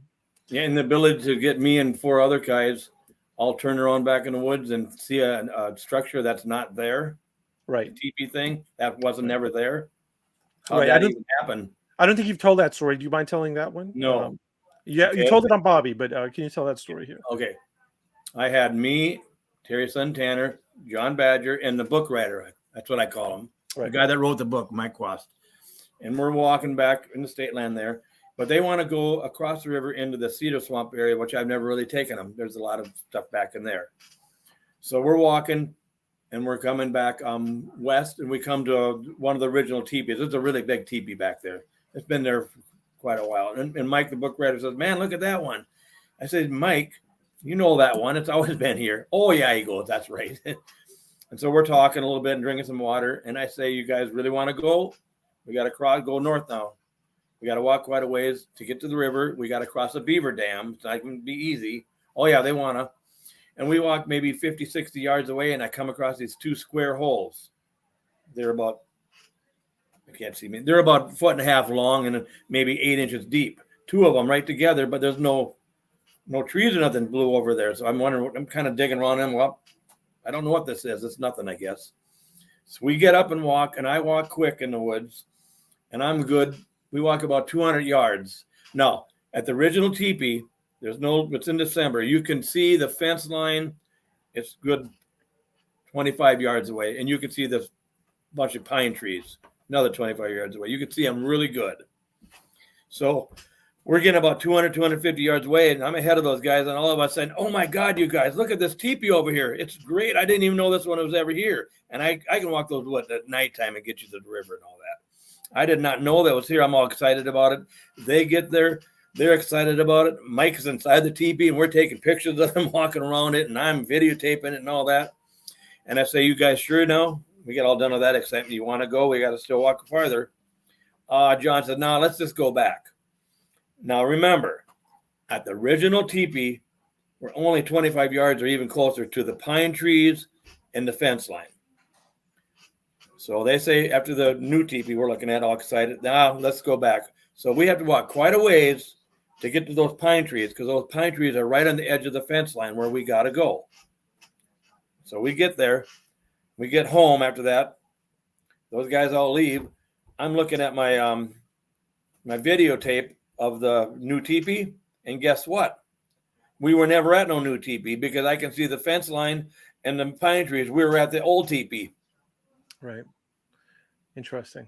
Right. What happened to us? And after that happened, even just lately in the last month or so, I've been thinking about it a lot. There has been times I've been back in them same woods, and I get a really awful feeling in my stomach, and I don't recognize nothing. I don't recognize nothing so much that I have to get my phone out, get my compass out, and make sure I'm going the right way. Then after a while, I kind of come out of it. But it never dawned on me now until this teepee thing happened to me. I never gave it any thought, really. I thought maybe I'm just getting turned around. But Right. no, so it's happened before. And there's one guy from the SRA that gets a really weird feeling in that area that we've seen that new teepee, which we thought. Here's the thing. When I went back the next day, there was a little bit of snow. Our tracks are going north. But we were at the original teepee when Mike was sitting underneath it and we were taking pictures. We were at how'd that, see what I'm saying?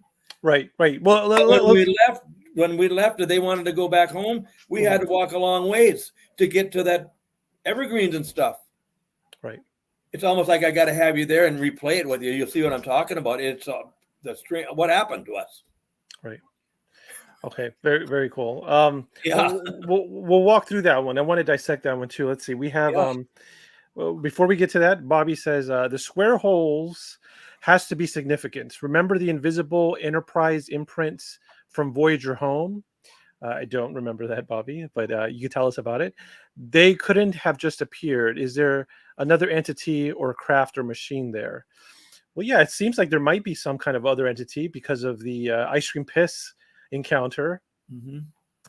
And then just following up on Iowax's verse, he says, it's from my short 666. I added a verse after that, but it didn't mix. Okay, so that was an original. Thank you, Iowax, for sharing that. Okay, so yeah, let's break down this encounter. Okay, so basically, okay, from what I understand, this is for the viewers as well. From what I understand, you and these two other individuals thought you were at a new area. Three other individuals. Four of us all together. Four of us all. You thought you were at a new area, but in fact, you were at an old area. Yes. You were at the old teepee. Okay. So how far away are these? Okay. So when you started walking, were you walking toward the original teepee, or were you walking away from it? I was 250, almost 300 yards away from the original teepee. Okay. So that's basically what happened. You were going opposite of an area, but when you review the evidence, you were actually somewhere else when you thought. When I viewed the area, we were actually at the original teepee. We had never left it. Right. But when I went back the next day to check that out, my tracks in the snow are going north. I did walk north. Right. Okay. That's what I'm saying. How do you wrap your head around that one? So yes, you walked somewhere, but you ended up somewhere else, basically. Yeah. That's just what happened. Yeah. And that, that almost, do you think that's Sasquatch? Well, it's a little bit Sasquatch related because of the teepee, but the weird things that happened, do you think those are caused by the Sasquatch? Or do you think that's maybe one of those unrelated paranormal things? What is your, I know it's a weird situation. It's a hard one for me to say, because I don't really have an opinion on it that I can say. I think it's a Sasquatch related thing. Okay. If I had to put a guess on it, that's what I think it is. I mean, it could be. John Badger thinks it's not. He thinks it's the other weirdness that I have going on here. That's what it could be like a portal thing, kind of like you inadvertently stepped through a doorway, but you didn't see it, and so it took you to the old teepee. But my tracks are going north in the snow. Okay. I walked back there the next day. Mm-hmm. My tracks. Okay, here's my tracks. Here's where it gets weird. My tracks are going north till I come to those two square holes. Okay. Right. That's after those square holes is when it went weird. Interesting. Could it be that those square holes are part of the portal, or like have something to do with a portal doorway? I don't know. Maybe, because I've never seen them before. They were like a foot and a half, like a foot by foot by foot. They were longer, not totally square. They were like rectangular. But they were about that deep. See, what's interesting, two of them. And they were next to each other, you said, right? Yeah, they were close to each other. Yep. I never seen nothing like that. I don't know what that was. What's curious to me is the shape of them. Is once again, like I said, the doorway is odd to me because it's unnatural because of its straight lines. And it just occurs to me that these square holes are similar, to the doorway, and that they're straight lines. Yeah, they were weird enough where I got down my hands and knees digging around in them. What is this? You taking the leaves and stuff out of what I was doing. Yeah. I didn't see nothing. Interesting. Then from there, I got up and walked. And I walked like I keep saying, I walked pretty quick. And I'm ahead of them quite a ways. And then I got all excited because I said, God, look at this teepee. And they're coming behind me and they get inside it. They're all excited about it. It's really a great one. But we were at the original one. There's no way that I left those things and turned around and went back where I just came from. Because I walked quite a ways. I don't get, not in those woods, I don't get lost. Right. Okay. I'm not saying I can't get lost. I can, but not there. Right. Well, great. Okay. Well, that is very weird. Well, you come to my place and experience it, and then you'll see how weird it is.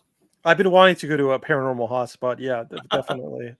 And like I said, I would be out there collecting insects and tardigrades as well. Yeah. That would be, I mean, maybe that would also show that I'm a man of science to these creatures and show them that I have a respect and admiration for the natural world as well. Okay, people do say this, Randy, how come you don't go out there and stay out there? It's not that I'm scared of them, but maybe in a sense I am too, because I don't know what I'm getting myself into. To go out there all night long, sit out there by myself. I don't know what I'm getting myself into. I've tried it a couple of times till like 11, and I just feel really uncomfortable. So I come in. Then I got to walk back in the dark. So it's weird. Right. Absolutely. No, I understand that. Yeah. You always want to. Like whenever I start a research project or a trip, I always do this thing where I plan out every scenario that could possibly go wrong, and I Mhm. imagine how I would deal with it, and then I try to eliminate the ones that I could prevent that are not necessary. So I understand, it is an unnecessary risk, or it isn't a big unknown for you to stay out there. That's definitely understandable. Doug Hychek, Adam, the camera guy, and Tanner. I brought them to my gifting area, the one back here, 3 years ago, and they had me sing. And when I started singing, they all had this really terrible smell. When I quit singing, it would go away. When I'd start singing again, it would come back again. They had me doing that for about 10 minutes. I felt dumb singing in the woods, but I just was singing. Mhm. And so they experienced that. They're all excited about that. When I would quit singing, it would go away. And then Doug would say, Randy, sing some more. You got to sing. So I'd sing, just make something up, I guess, and sing. Okay. No, I play keyboards and sax. That's one thing I've never done yet. Brought my saxophone out in the woods and played it. Maybe I try that once. Right. Interesting. I've tried lots of things. I'm willing to try anything, but I'm not going to do cameras there. I'm just not going to do that. Right. That makes sense. Well, like I said, I'm glad that you're enjoying what's going on there. This is not stressing you out. It looks like it's adding to your quality of life. It sounds like it. Yeah. I go out in the woods every day. Not a lot of people can do that, but we live in the woods here anyway. We're here in the woods. Okay. Well, before we leave, I do want to speak to the Sasquatch over there. I just want to say thank you for letting Randy talk about this. I do respect you, Sasquatch, that are there.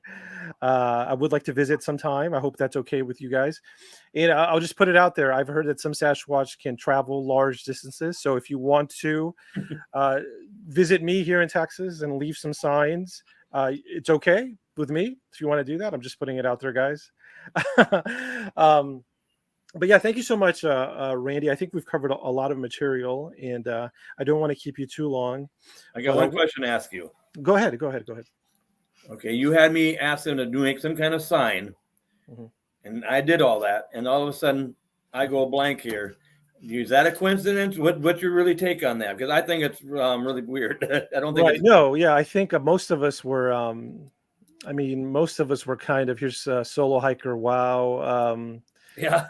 I think when it happened, you weren't here, but I was, I felt very strange. I think a lot of people in the room were also very taken aback by it. So look, I think it's something, I think that's part that, if I had to guess, that is them communicating somehow. Yeah, somehow, yeah. And you were like, if you watch the video again, you could see you were like in mid-sentence. You were just like mid-story, and then it just popped out. And my last thing I'm going to say, I have other stories I could have told you don't even know about yet. That's another day, I guess. They have followed me in the woods. I've heard them follow me. But anyways, here's what I'm trying to do out in the woods for everybody that's listening. I'm out there every day talking to them. I'm trying to get to the next level with them, and I'm not getting that yet. But that's what I'm trying to do. I'm asking their name all the time. And why don't you give me your name? Are you scared? I just say lots, whatever comes to my mind. I just talk. I'm not getting it yet, but that's what I'm trying to do. Okay. So that's my closing statement. Great. Well, yeah, maybe it takes time, it takes time. Yeah. I will just mention that, there are some experiments in, I've been thinking of starting one of these because I'm relatively young, but in biology, there are experiments that involve long-term data sets. So this is an experiment where it takes decades to do, so there's a scientist out there collecting stuff for years and years and years. And, but that's perhaps what you're dealing with. Perhaps you're dealing with a long-term data set. And, but that's good. Thank you for sharing that with us. That's your goal. I think that's my goal. Yeah. That's why I'm doing it now. Let's see. We have, just to catch up. So Mr. Catfish says definitely paranormal stuff going on in regards to that, to you clicking off after we asked for a sign. Mr. Catfish also says that's the stuff that happens in Exorcist movies. Bobby says, I got cold chills when that happened. Yeah, I was taken aback as well. I think, like I said, I think a lot of people in the room were, that was kind of a real life experiment, And then Bobby, of course, says, thanks again, Randy. Your story is truly amazing. I couldn't agree more. Thank you. And your story is amazing. I think everybody here enjoyed it. In the future, more people will watch this, so I think they will also have that. And then Mr. Catfish says, I those foul odors have to do with demons, I heard. Talking about those smells you hear. Really? Yeah. That's what he hears. But I've also heard. You might have to take the red eye and come up here tomorrow. Yeah, maybe. I'm glad you're open to it. Let's see. I'm open to it. Yeah. What do you think about the box experiment? I mean, do you think it's a good idea? You want to start it soon, like this week? Yeah, I'll start it soon. You mean like a cardboard box, or I wouldn't build a little box. I'm not a carpenter much, but no, that's why just a cardboard. But just get a box that you have from Amazon.